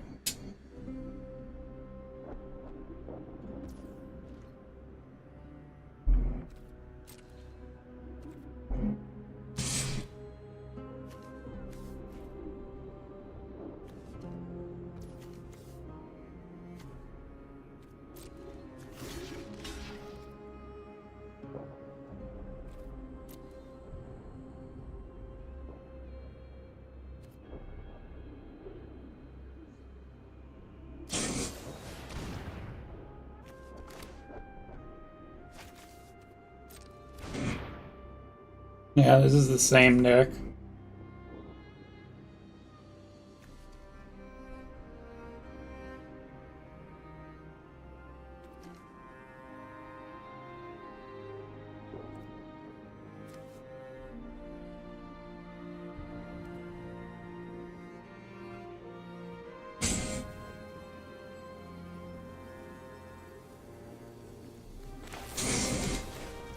Seems weird, but I don't want to fall behind on board because this feels like a very, very boardy based battle.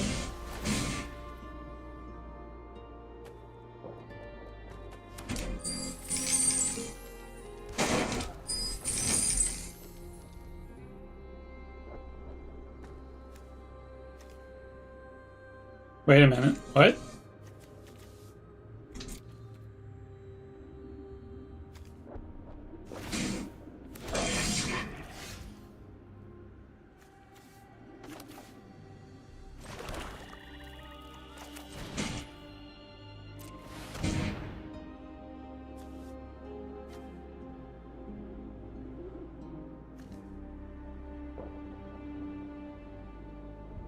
I'm hoping he doesn't have another spell, but it kind of just needs to go.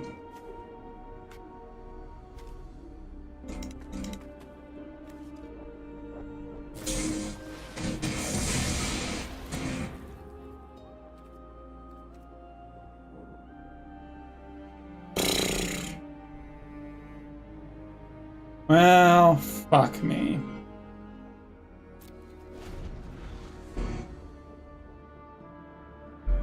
That's super bad.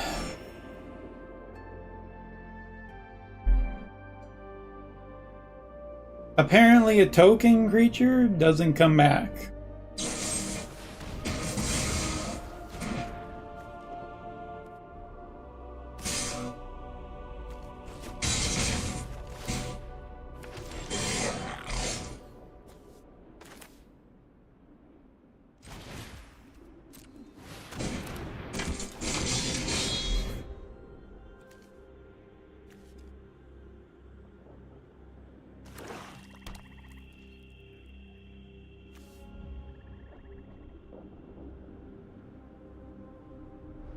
So he's played out his entire hand. He's got a lot of mana, but he can't do anything. Also, the treasure is just like extra mana. He does attack, he'll lose his two. He's gonna.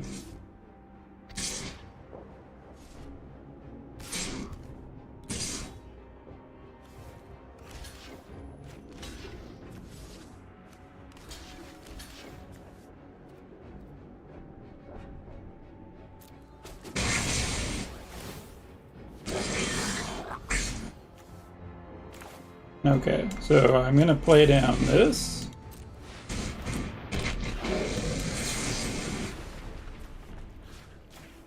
Gonna get rid of that.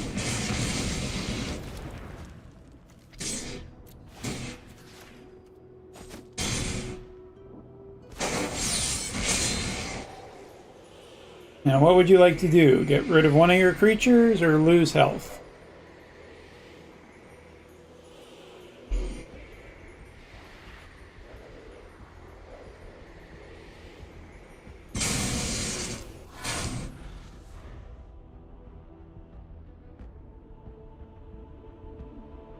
I mean, we're pretty much in a top deck battle.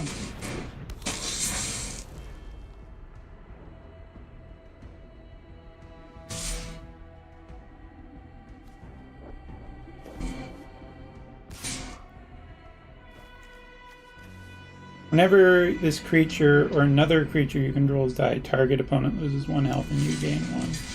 I'm still gonna block with this.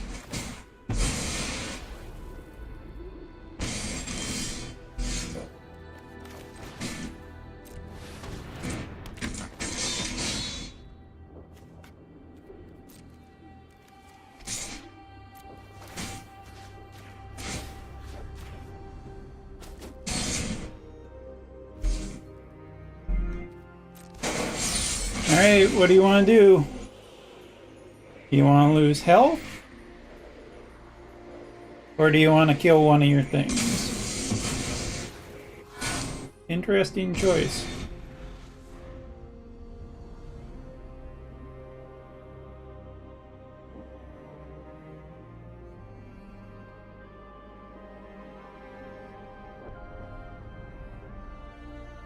Hold back this one card, make him a little bit scared. Maybe he thinks it's not a land. I feel like I've played this pretty well. If I lose at this point, it's because he probably drew the right card.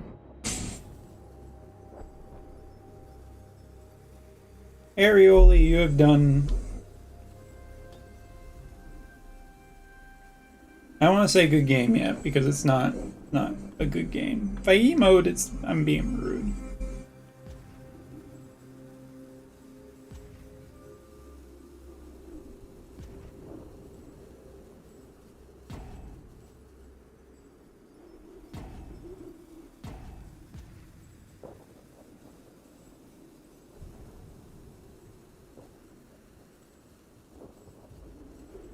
Might be BMing. Maybe he drew the perfect card. He might have also Alt F4'd, which is also understandable. Early good games are rude. That is true. I don't want to be rude.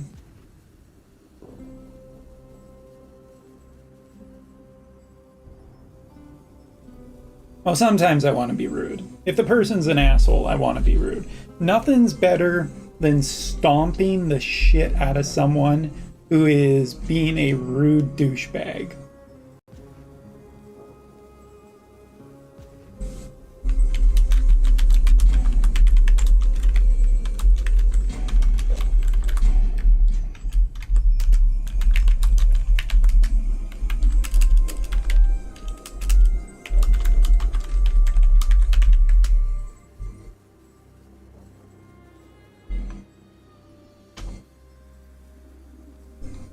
You might have rage quit, yeah.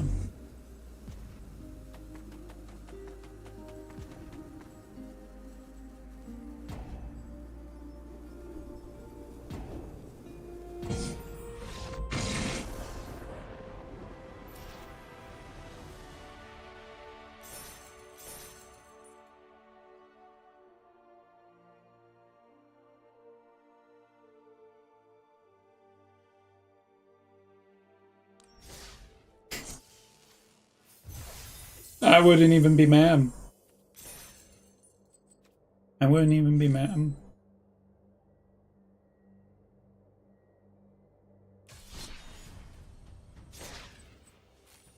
I get a Foundations pack if I get to the next. Waiting for new quest. 301 counters. That seems like a lot.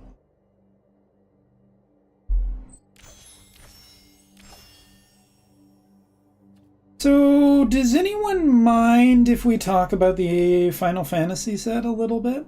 Because I kind of wanted to do like my top 10 cards I want to pull. I was originally going to do this, but now that like the cards are actually like showing up today, I kind of got to, if I'm going to do it, I kind of got to do it now. Also 6:31, it was still in.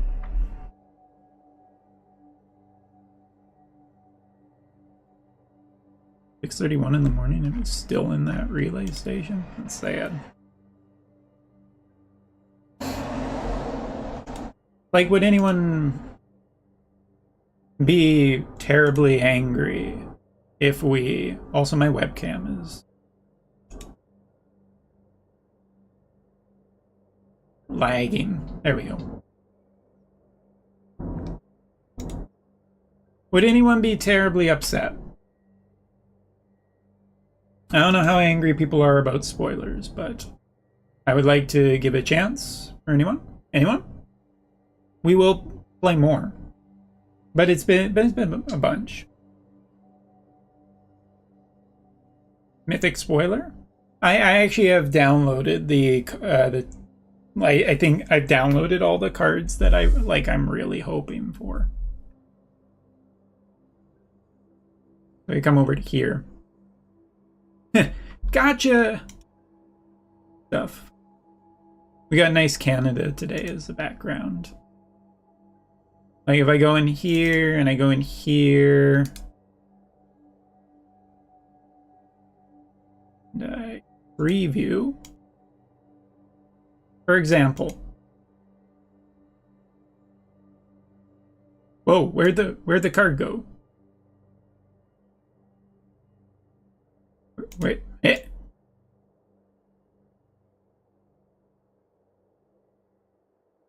Remove.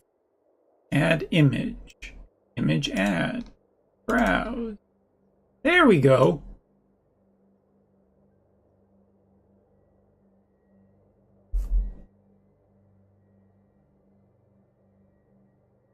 Ancient copper reprint, like what? What? Like for example, this is it. This is most definitely on my top 10 wanted cards.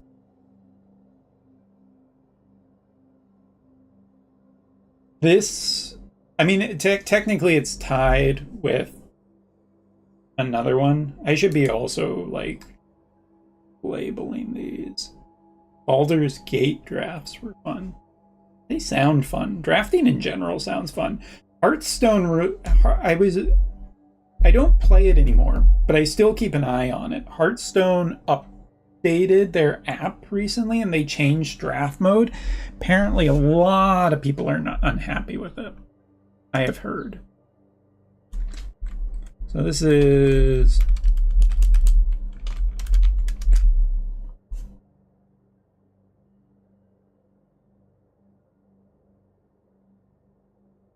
That's definitely up there.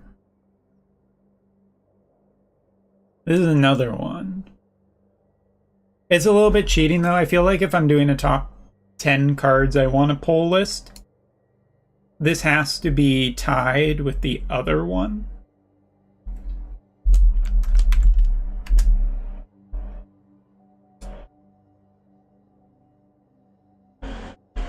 They're functionally two different cards. Okay, let me put it out there. If you were making a top 10 list and you had a Bahamut card and a Bahamut card, but they're technically two different cards because they're not the same artwork and they're not the same creature technically. Do you put them in the same spot on the list? Or do you put them in separate spots? This is the question. This is the question. By the way, this is not my most wanted.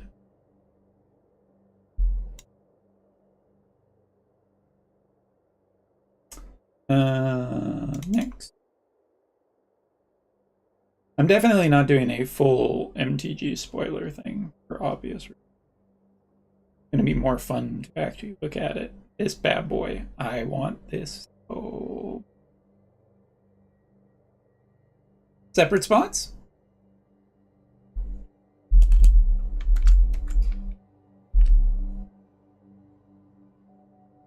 This is one of my favorite things in all of Final Fantasy that is not a summon or a weapon. Well, I mean, it is a weapon, but not that type of weapon. Like a character used weapon. This is a weapon, but this is by far one of my favorite things in all of Final Fantasy. I love this thing. So cool.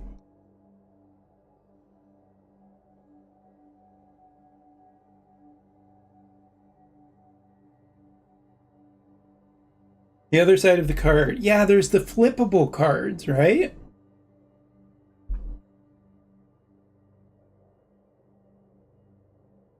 Shout out to anybody out there who's excited to see Quistis.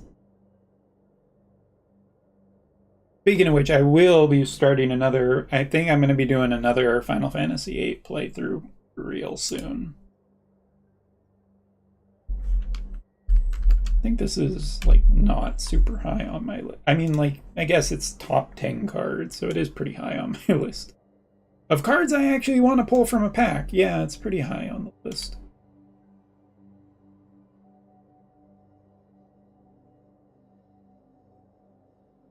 It's so good. What's this one? This is as hot as ever. Jeez! Technically older than Squall. Wait, is she? Is she older than Squall? I don't know. This is just one of my favorites, like favorite moments. Trail of Blood is an absolutely top tier song. We'd be looking to be one of the most insane cards in the Commander format. Yeah, but so this is not like the most powerful card list, because I couldn't even remotely do that. I can't as a beginner. I mean, I could do like a prediction video where I'm like, I think that this will be the best card in the set. But boy, oh boy, is it probably wrong. Let's create...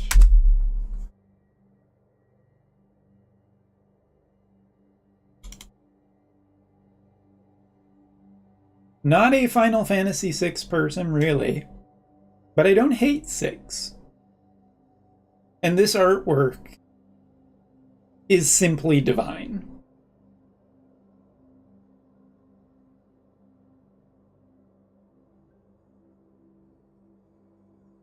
This artwork is so good. I want this card just because of the artwork. It looks absolutely beautiful. The contrast of colors. Simply divine.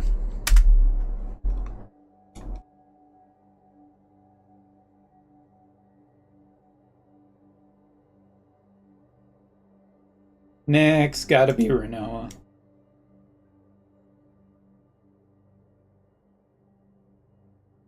I mean, you get 2. I'm excited to see your top 10 coming from a Final Fantasy fan. I tried to pick...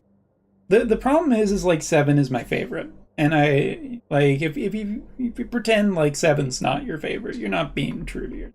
This is my favorites. And you are getting like a live preview before we finish the video.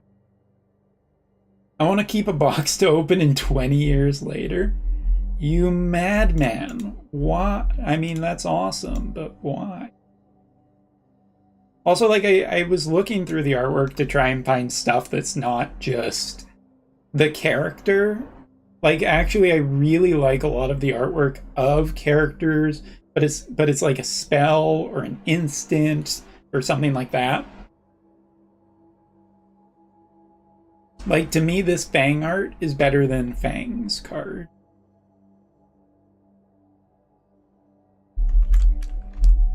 I gotta just add cards and then like figure out the order afterwards. I would be horribly remiss to not put Torgal. Torgal, best friend in Final Fantasy 16 that you actually have. He is the best boy. Oh, I know, Archie. You want to know, Archie? You want to know? I already have the special edition pre-ordered.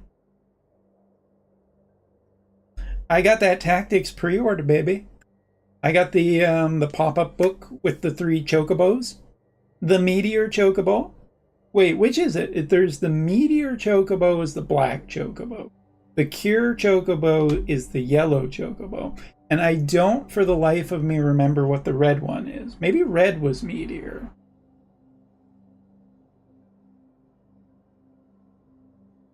What the fuck is it? For those of you who don't know, who haven't seen this, this is technically a Final Fantasy stream. I'm gonna bring it up. Gonna bring it up. State of Play was awesome yesterday, by the way. So let's just web browser main. That's oops.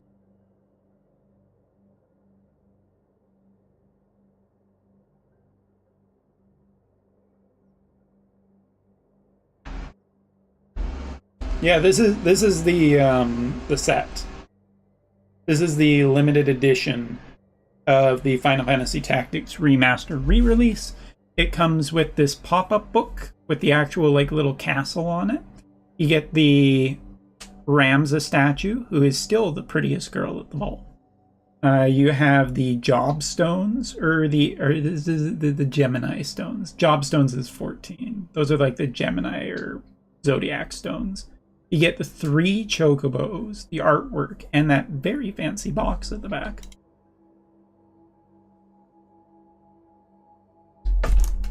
So yeah, I'm super excited for this thing. I'm almost dead certain I will be buying the game on PC or Switch 2.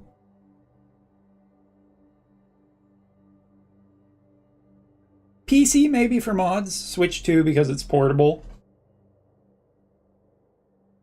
But yeah, I'm super excited about this. And there's still Summer Games Fest tomorrow. There's going to be a Final Fantasy... Mark my words, there will be a Final Fantasy IX announcement tomorrow. There will be a Final Fantasy IX tomorrow, amongst other things. And there will be Silksong later. And if I'm wrong about it, well... yeah. Anyway, Torgal, legendary creature, wolf. Only 2 mana. Whenever your first human creature spell, each turn that creature enters with an additional 1/1 counter on it, or each dog and or wolf you control. Kind of like a weird wolf human deck.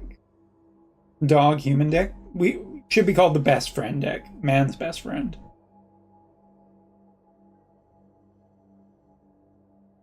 We're gonna get 4 of that for sure. Sweet. Alright, let's continue adding cards, shall we? We're not done yet. We still have more cards. This artwork is so cool. Vincent Valentine.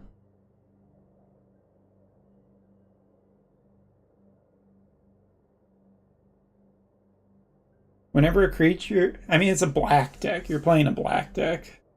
Playing this, right? Yeah, it is. 4 mana. Whenever a creature an opponent controls dies, put a number of 1/1 counters on Vincent Valentine equal to that creature's power. Whenever Vincent Valentine attacks, you may transform it. So it's a 2/2. If you kill something, it gets tokens on it, and it becomes strong, equal to its power.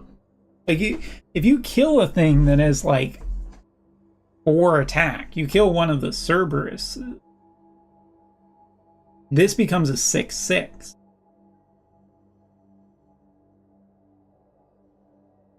I don't know, seems pretty good.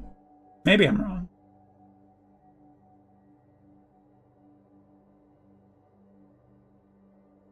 Speaking of which, representing Vincent really hard in my top 10, maybe. Vincent's Limit Breaks. This is super cool. Interesting that, like, Chaos is left off of this. I wonder if there's a reason for that. I don't believe that Chaos has its own card. Which, now that I think about it, is super weird. How does Chaos, like the main bad guy from Final Fantasy I, not have a card?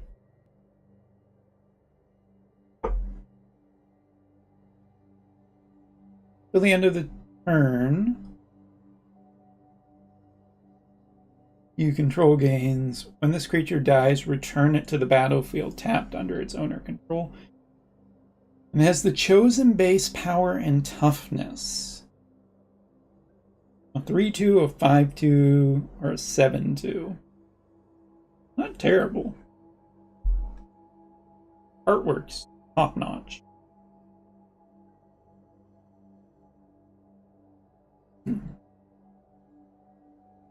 Alright, that's everything from the top row. Shout out to Jill. Absolutely love her artwork on these cards.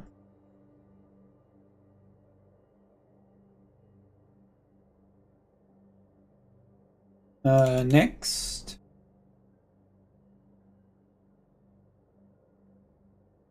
Is one of my favorite locations from Final Fantasy VIII.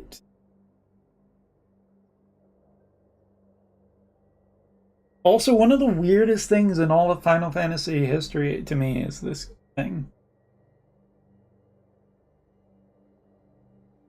Like Final Fantasy VII, it's like creatures are infused with Mako, which creates monsters. In 10, it's like the far plane or whatever. I believe in 9, it's the mist that creates a lot of monsters. Definitely used for black mages. The lunatic, and/or I always want to call it like, I mean, Luna is in the name.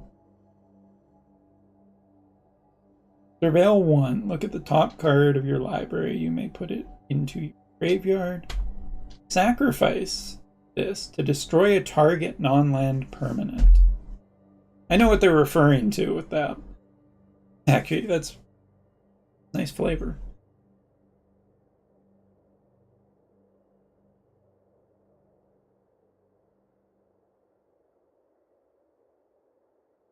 I don't care what anybody says. I love my Final Fantasy X Chicken Dragon.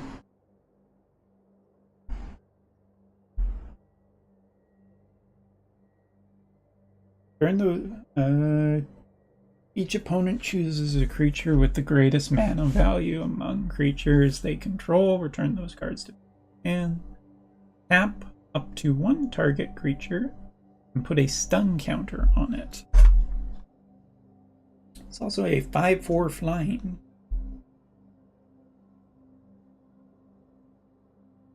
How can anybody in chat tell me how sagas work? I believe I've been told about some of these, but like a saga, when a creature enters like Balfour, how do you get from 1 to 2 to 3 to 4? Is it the number of attacks you have to do? I don't think I have a single saga in MTG Arena. I can't check it.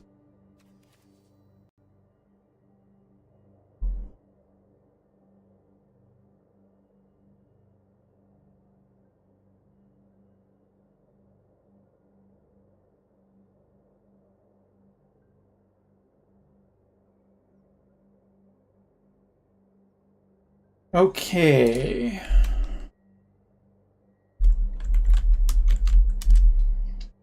Alright, so that includes all the cards that I'm going to be ranking. Now I gotta figure out what the order actually... I mean, I do have some idea what the order actually is.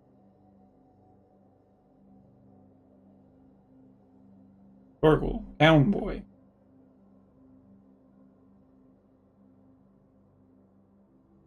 Sagas get one counter every turn, naturally, I believe. Thank you, Ouroboros. Thank you.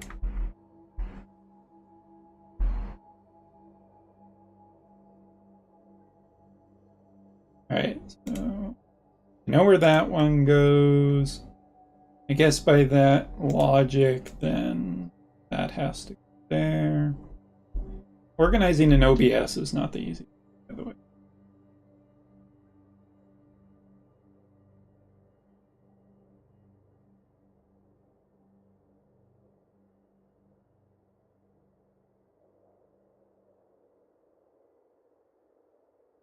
Once you get to the final counter, it goes to the graveyard. Oh!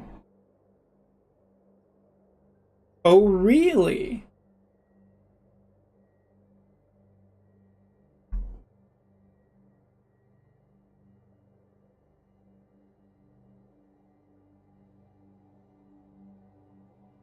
Interesting. I'm guessing they're like summoners, since it seems like a lot of the sagas are summoned. So like for this, here with Bahamut Warden of Light, when you get to 3 turns, destroy a target exile, or destroy a target permanent, exile Bahamut, and return it to the battlefield from face up. So this thing actually disappears and then comes right back if it gets to 3, and it destroys something. Yeah, this is probably one of my highest tier ones.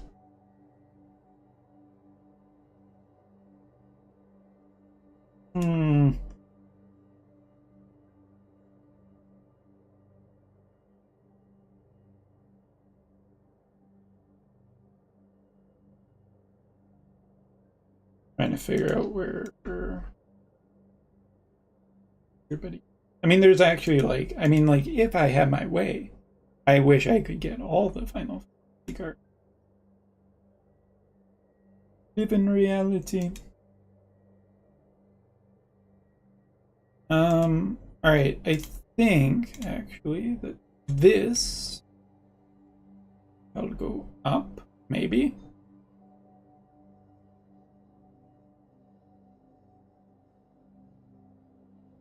Bahamut gets to do Bahamut things as per usual. Makes me smile. It makes me happy.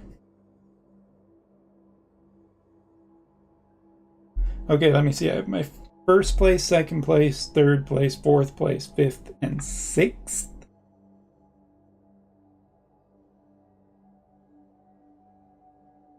Maybe my seventh.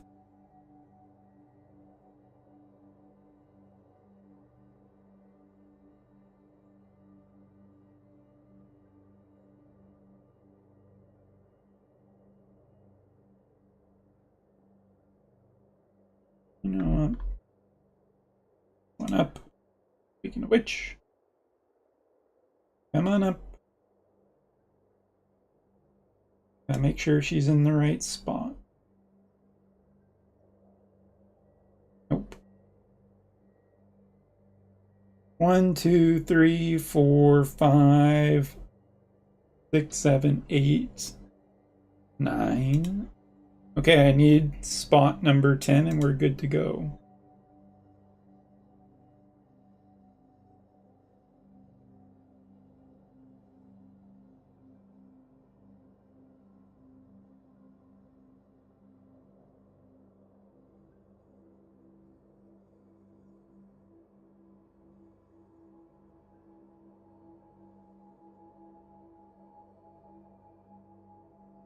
Okay, I think we're good. I think I'm ready. I appreciate all the help you guys are giving me over the last few streams and everything like that.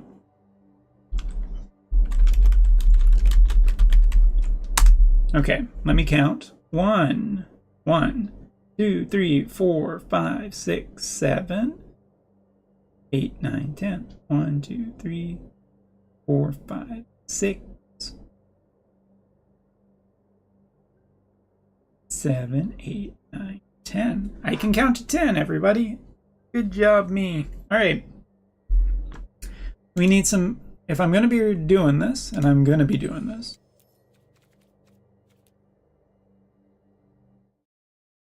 I need some actual Final Fantasy music.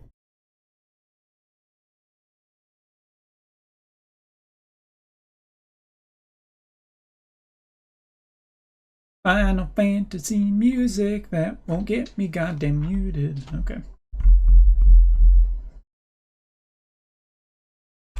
Not the Crystal theme, actually. The Crystal theme is one of the worst out there for, like, getting you muted. Oh, I know the song. I know the song.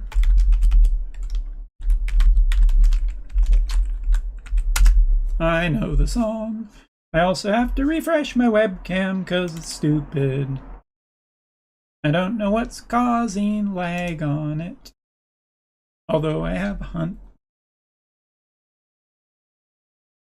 And into MTG Arena and the physical card game where I locally play as well. Ah, okay. So are you going, you must be going to a pre-release then, right? I am not going to a pre-release because I live in Japan and my Japanese is not good enough to do a pre-release.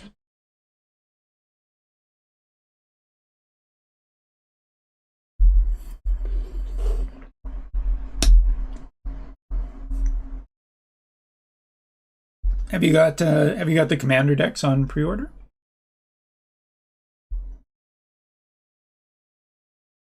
Use this for visual aid. So which song are we going to be doing today? Which song are we going to be playing for this? Why, this one, of course.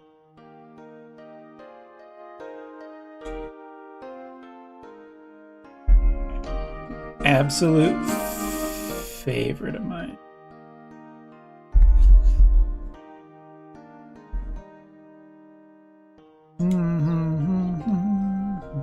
All right, let me get into it. Let's go.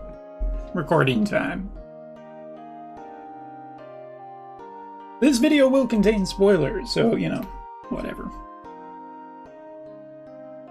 Hey everybody, it's Umber Rays here today, making a video because delivery schedules have forced my hand. Yes, that's right. This is not a Switch 2 video, this is an MTG video about my top 10 cards, plus some honorable mentions of which Final Fantasy cards I want to pull the most from my booster box sets. And the reason I'm making this video is because my first box is coming today. It's supposed to be delivered. I am eagerly keeping an eye on my tracker, which is not moving. By the way, if you want to, you know, just a life pro tip, if you want to go insane and you got a delivery coming, just keep refreshing that delivery tracker, especially if it's not moving. It'll just drive you nuts. But anyway, I've been playing MTG Arena. I've been getting help by a lot of wonderful people lately about trying to learn how to play this game, and I couldn't be more excited. You know, just E3 time, Switch 2 is out, and this FF set is looking to be a ton of fun and a great way to get into the game. So I guess I want to do, you know, a separate MTG video, but let's talk about my top 10 cards in a second. I'm going to do some honorable mentions first. There are spoilers here, but whatever. There's hundreds of cards in the set, so this isn't a terribly big spoiler. But I will try and keep some of the maybe not mentioned cards in here as much as I possibly can, just to be on the nice side. And actually, really quickly, I just realized for the sake of this video, even though I started recording it, I do want one specific thing for visual. So bear with me. And only go as fast as my internet will provide. Also, I think the MTG site is just kind of slow right now, so let me just type it in to make sure I have it. The problem is that my number one has a little bit of a contextual thing where I can't actually show it through this way. So all right, let's get started. We're ready. So starting off, I wanted to do some honorable mentions of some great cards. First off, this one, Resentful Revelation. Just from the Final Fantasy VII game. To me, this is such an iconic moment in all of Final Fantasy history, where Sephiroth finds out about his own creation, about the horrible experiments, and he goes insane. To me, this is one of the top cards that I want. It's not it's a common card. This list is not about the most powerful cards. This is about some of the most important moments in Final Fantasy history to me, and this is definitely one out there. It's a sorcery card, so it's a spell. As far as I know, not an expert. But I love the artwork in this, the library. Enough said, moving on. Next up, my next honorable mention is this one. A lot of cards that I was looking at in the spoiler, like there is a Fang character card, which has some very lovely artwork on it. But I have to say that I was way more interested in this one, just because the art has such a flair to it. It's a spell. It looks really cool. Again, another common card, so very good chance that we get this card. But hey, that's awesome. Next up, Torgal, a Fine Hound. I actually think that this card will be pretty good. If you look at it, I mean, it goes in green decks.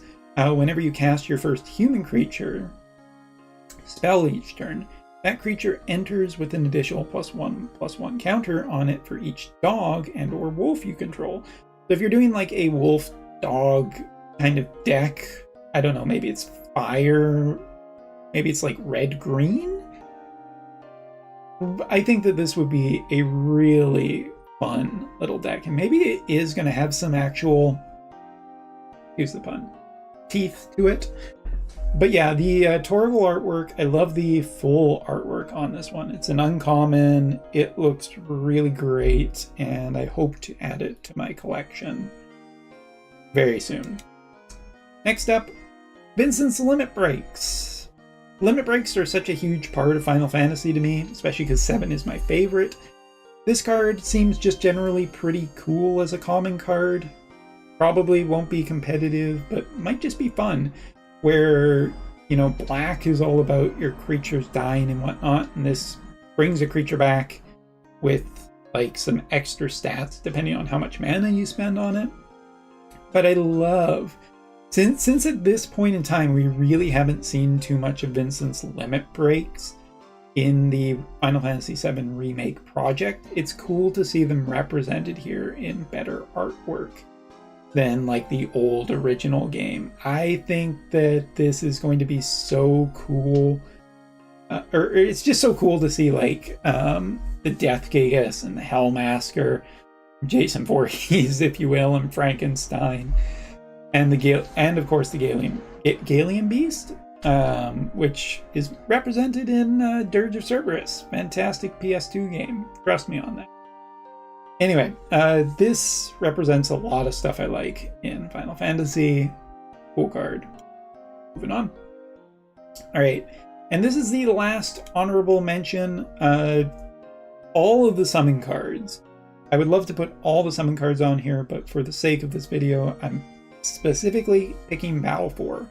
Because Balfour is a dragon. It's Yuna's Esper. Like, there are so many summons where it's like Ifrit or Bahamut or Odin that I think are just shared across so many Final Fantasies, but this is such a distinct 10 Final Fantasy summon, which was one of the first games I ever played on a PlayStation 2 without a memory card.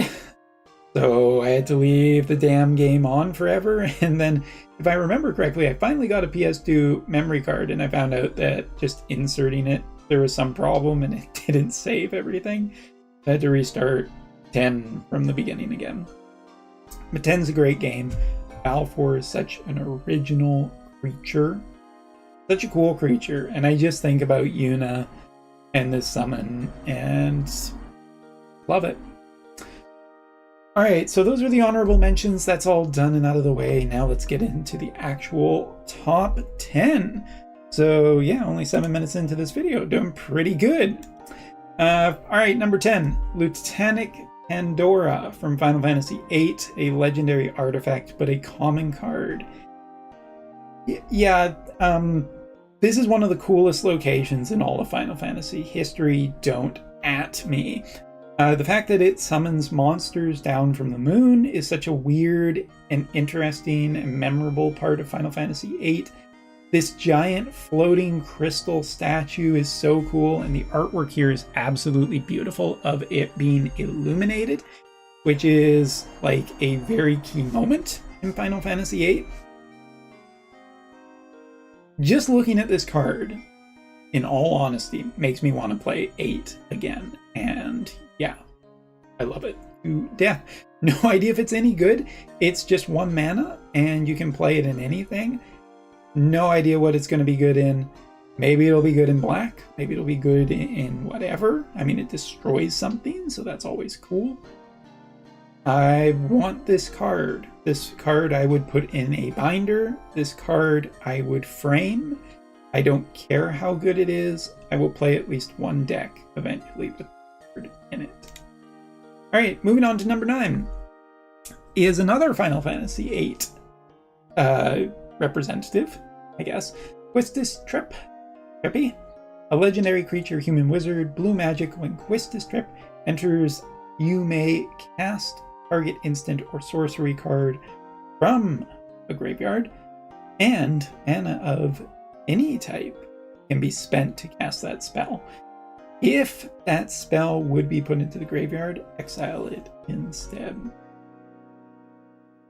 Quistis, she's blue, which blue is not my favorite type, but it's also not my least favorite type.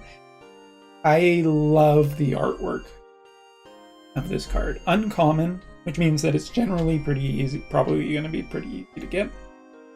Maybe even multiple copies, but it ain't about the quality of the card in this case. It's 100% about this card. Just, I think this is one of my favorite artworks of this character ever. Of a character that I don't even like, honestly, if I'm talking about 8, I love Renoa more, I love Selphie more, but this card actually makes me love this character a lot because it just looks fantastically cool. Alright, moving on, number 8 on the list is Jill, Shiva's Dominant, and here we actually have a rare with alternate artwork. There's multiple versions of this card. I love this version of it. I don't even think this will be that hard to pick up as a single, but yeah, Jill, she's a great character in 16. I wish she's a little bit maligned, unfortunately. I think she should have had a bigger part in the DLC at the very least. But as Shiva's Dominant, yeah, just cool. Just cool. I don't have too much else to say about this. Again, I guess I should talk a little bit about the card. When Jill enters, return up to 1 other target's non-land permanent to hand. So annoying. Exile Jill, then returns it to the battlefield, transformed under its owner's control. Activate only as a sorcery. Weird. It's only a 2/2, but kind of a neat effect. An annoying effect for your opponent to deal with. Cool card. Alright, what are we at? I'm gonna lose count on this video. Okay, little review just quick. So, number 10, number 9, number 8, and now number 7 is Vincent Valentine in an element that I'm absolutely probably the most excited to play. Black, for 4 mana. It's a 2/2 assassin. He's a rare type card.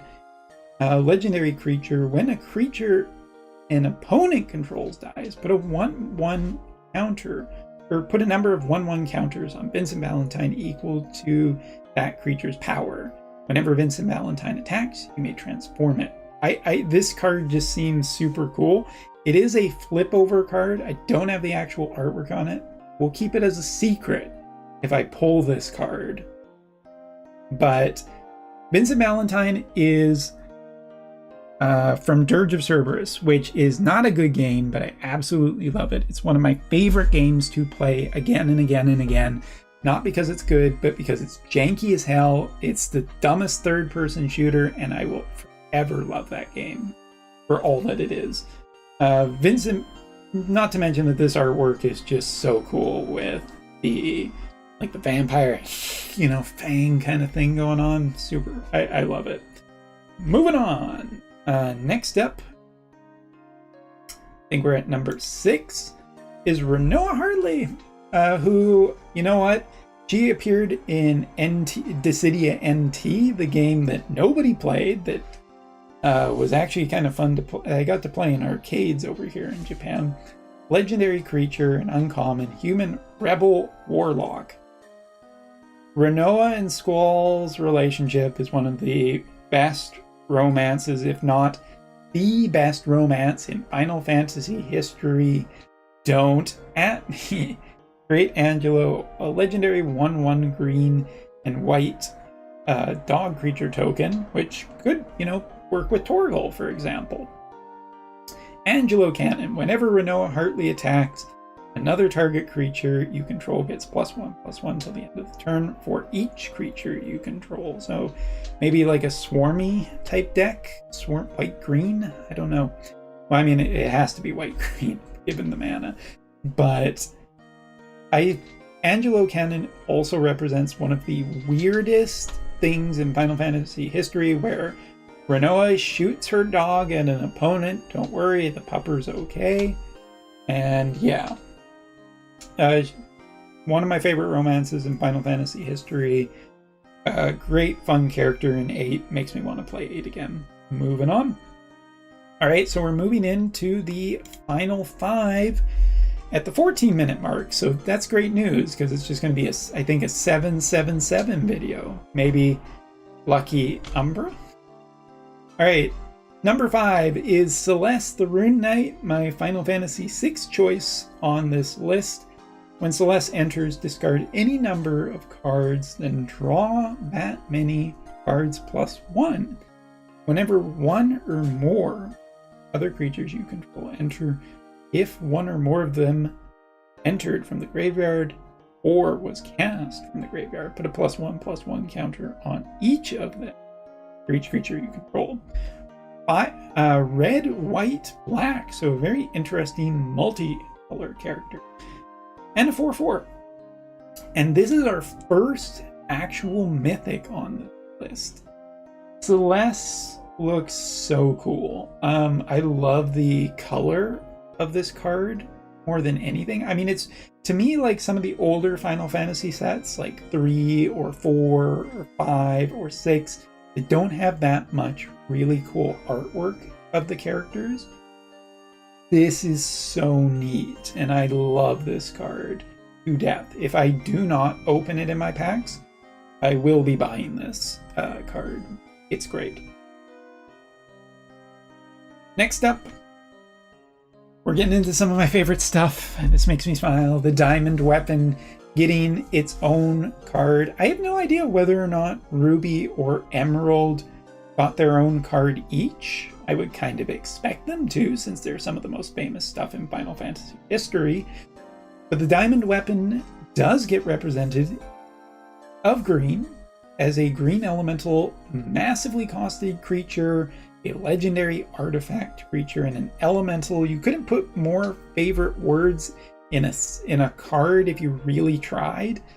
This spell costs 1 less for each permanent card in your graveyard. Has reach, has immune, prevent all combat damage that would be dealt to the Diamond Weapon. The weapons, Emerald, Ruby, Diamond, Sapphire, Ultima, and technically Omega, if you want to get into it, are some of my favorite cards, or favorite things in Final Fantasy history of all time. And to see the Diamond Weapon represented brand new, not in the King's, mind you, not in the Kingsglaive style. I cannot make mention of this enough. This is a card that I will 100% buy multiple copies. I don't know if there's a shiny version of it, but if there is, I will buy it. I love this card to death. From the artwork to the effect, to everything about it, to the fact that I really have enjoyed playing green in MTG Arena lately. I would play a deck with this card in it, and I would not care if it wasn't a remotely good deck. but I hope that it does find its way into a remotely good deck. This is definitely in my top 4, and it would beat out the next one, but the only thing I like better than a diamond weapon is a dragon. And so here's the thing. Unfortunately, you're going to see a theme for the next 3 cards. See if you can figure out what it is. All right, number 3 is Summon Bahamut. I don't need to talk too much about this. This is 9 mana of any color. It's a mythic card. It's a 9/9 creature. Bahamut is... You know, I've loved Bahamut since the first Final Fantasy I played, and I'll love him till he dies. This full artwork of Final Fantasy X, I remember actually little back. I remember months and months and months ago when I heard about the Final Fantasy set was coming out, and people said to me, or I remember talking with people in the Wotive chat in the Final Fantasy community, where it was like, well, which Bahamut would they choose? There's so many. And to be fair, to me, 8 is the iconic Bahamut. But there really isn't many bad choices, and the 10 version of Bahamut is absolutely beautiful. He's stylized to hell. He's incredibly recognizable among all of the Bahamuts out there. So this one's great. The full artwork here is fantastic. It's so neat. It's such a neat take on it. Destroy up to 1 target non-land permanent for the first 2 sagas. Draw 2 cards for the 3rd saga. And Mega Flare, this creature deals damage equal to its total mana value of other permanents you control to each opponent. Is so cool. It may be the timmiest card of all, but yeah, this is one of my favorites. No hatred at all on the artwork that was chosen for this card. And I want this. I want this so bad. Please, if someone gifted it to me, I might marry you, but probably not, because I'm already married, and that's a conflict of interest. So anyway, boy, do I hope I open this from one of my packs. You will hear me squeal if that happens. Moving on. So number 2, what could beat a Bahamut but another Bahamut? So Bahamut, Warden of Light, a legendary enchantment creature and a saga dragon. A rare beating out a mythic on my list. That's how you know it's all about love, because it's not about the highest quality or most expensive card. Wings of Light. Put a 1/1 counter on each other creature you control. Those creatures gain flying until the end of the turn. That's a cool effect, to be honest. Like, it's really cool. This is also just a flying 5/5, so it could really lead a nasty charge against your opponent. And then Giga Flare, once it hits 3, destroy target permanent, exile Bahamut, then return it to the field. That's right, this bugger goes away, and then it comes right back. So the big question is, why did I choose this Bahamut over the other Bahamut? They're both powerful. I think they are both really interesting and enable some absolute bullshit. But to be completely honest, the artwork on this and the other version of this card is so good that I had to choose this one. 16 has some wicked ass artwork, and 16 has some incredible peak moments in like a Final Fantasy game. But you know what, to be fair, the only reason, let me level with you, the only reason that this is here and the other one's there, originally I was going to put these as a tie on this list, but chat said that these two were different enough, so Bahamut takes up 2 spots. So there we go. Now, before we get to number 1, I think just a little bit of a review. Also, I'm just marking down time codes for myself.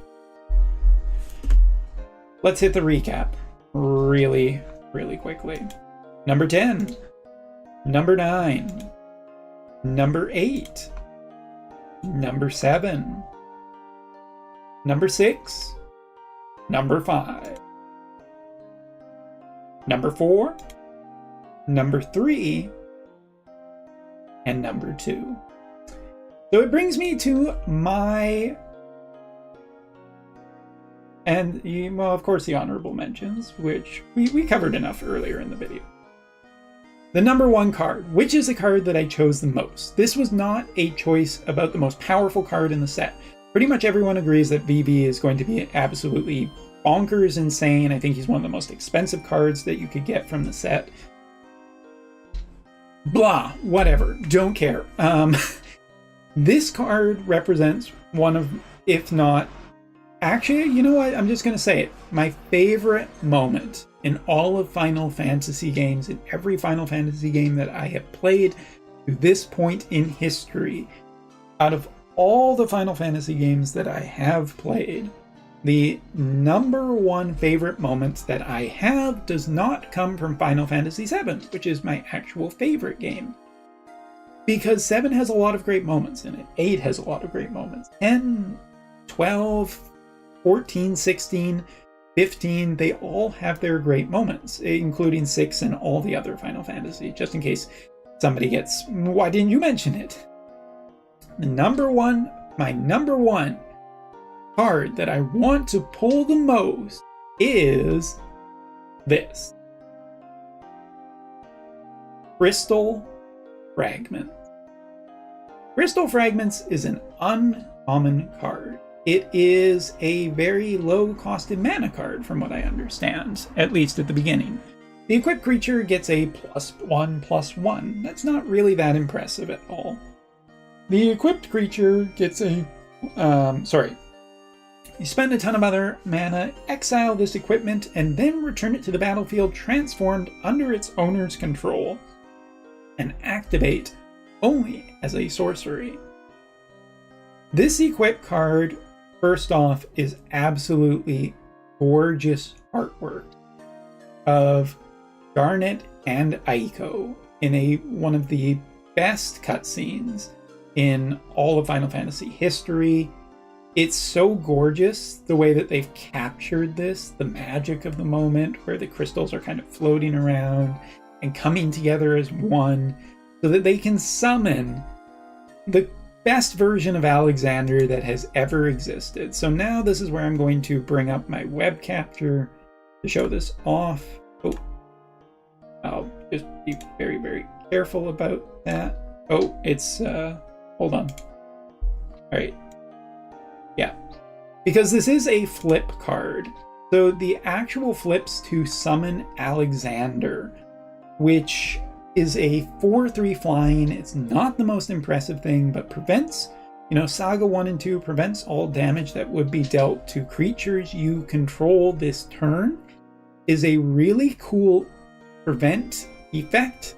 In card games, I always hate it when my creatures get destroyed. I absolutely despise it. Because, creatures you control, they're on your team. You love them. You're playing them for a reason. This is such a cool effect of just preventing for, 2 turns. And then tap for 3, tap all creature your opponent controls, basically, in the actual thing. In the actual video, Alexander uses the power of its enemies against it to block it out, or to, banish Bahamut in it. And to this artwork's credit, and I'm going to make this, bigger so that you can see, Bahamut is featured in the actual artwork there. It's so great. It captures just one of my favorite moments. The size, the scale, the scope of this moment in Final Fantasy history is so cool. There is another version right here, which is also really cool. But if I had a choice, I guess I would want both, but I absolutely want the full artwork version of it, which is in the regular boosters and everything. But this is one of my favorite moments. This is a moment that I get excited about every time I play Final Fantasy IX. This is a moment that I play Final Fantasy IX every year, just so I can experience this again. It is the #1 card I want to pull. Don't care how good it is. I will make a deck with this. I will play this on MTG Arena. I will craft this on day 1 that I can. I love this card to death. And that is all. So thank you so much for watching this long-winded, nostalgia-driven video about the top cards that I want to get from my card packs. Will we get them? I don't know. I don't know if I'm going to be that lucky. But I can hope, I can dream, and I can always order singles later. So thank you so much for watching. I hope that you find the cards that you want if you are opening card packs. Or, you know, just in case, if you are trying to find card packs, I hope you can find them. Screw scalpers. Also, Final Fantasy IX shirt. The hint was there the whole time. Thanks so much for watching. Oh, last thing in the video. If tomorrow Final Fantasy IX gets revealed, the remake, on Summer Game Fest, it'll be a great day. Okay, that's the video, everybody. I'm done. I did it. I did my top 10 cards that I'm excited to pull.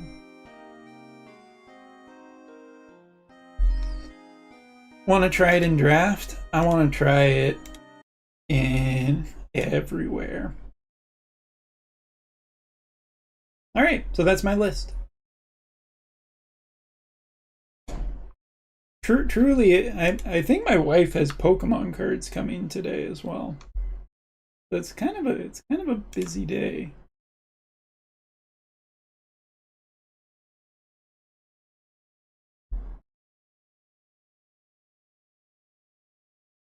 Kind of a busy day. I also have work soon. I actually need to maybe end the stream and go eat lunch. That took a little bit longer. That was a 30-minute video. That was a 30-minute video that I recorded. But it was fun. Fun talking about all these cards. I'm really happy that most of the cards I actually want are not mythic. Oh, one thing though.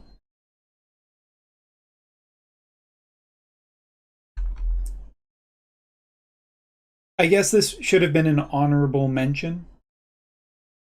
I want the gold. Can I have the gold Chocobo card? It would be really nice financially.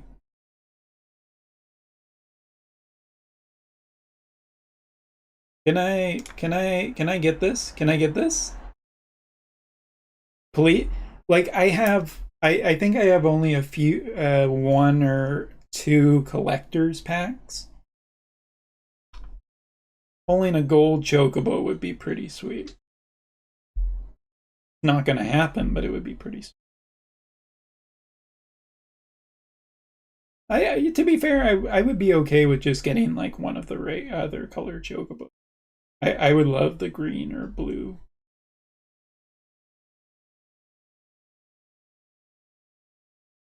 But the gold Chocobo would be nice for, you know, selling sort of thing. Okay. All right, everybody. I think that's got to be it for the stream. I got work in roughly about an hour, so I have to go. I will be live streaming tomorrow morning. I guess I'll just be opening packs and co-streaming the Summer Games Fest. Just be doing all of that on this channel. Yeah. Not a bad day. Not a bad day. I would love to stream the Microsoft one, but it's at 1:30 in the morning, so I'm not going to be streaming that. So if you want, come hang out with me. Card packs, I guess, starting tomorrow, and more card packs a week later when I get my second box. All right, everybody. Thanks for tuning in, helping me. Everybody who helped me today, with Magic the Gathering, the Arena. I appreciate it a ton. Any advice you gave me was super helpful. I'll be at pre-release tonight, so I'll have to catch the game fast later. Hope it's a blast. Me too. Let's all hope for some games. Some good games. Resident Evil 9. Final Fantasy 9. No, not Call of Duty. Cyberpunk 9. Mario Kart 9 just came out. Damn it. Almost. Metroid Prime 9. No, that's too early. Half-Life 9. I'm just being a twat. All right, later everyone. Thanks for joining the stream. More MTG Arena tomorrow. Yay!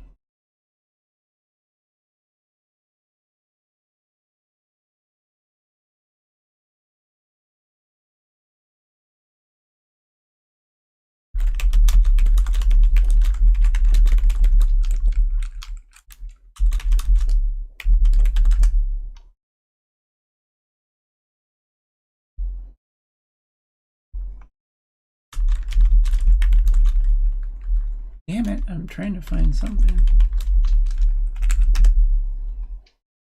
Where is it?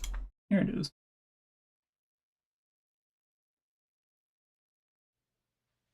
This should be the end of all of my streams. You're still here? It's over. Go home.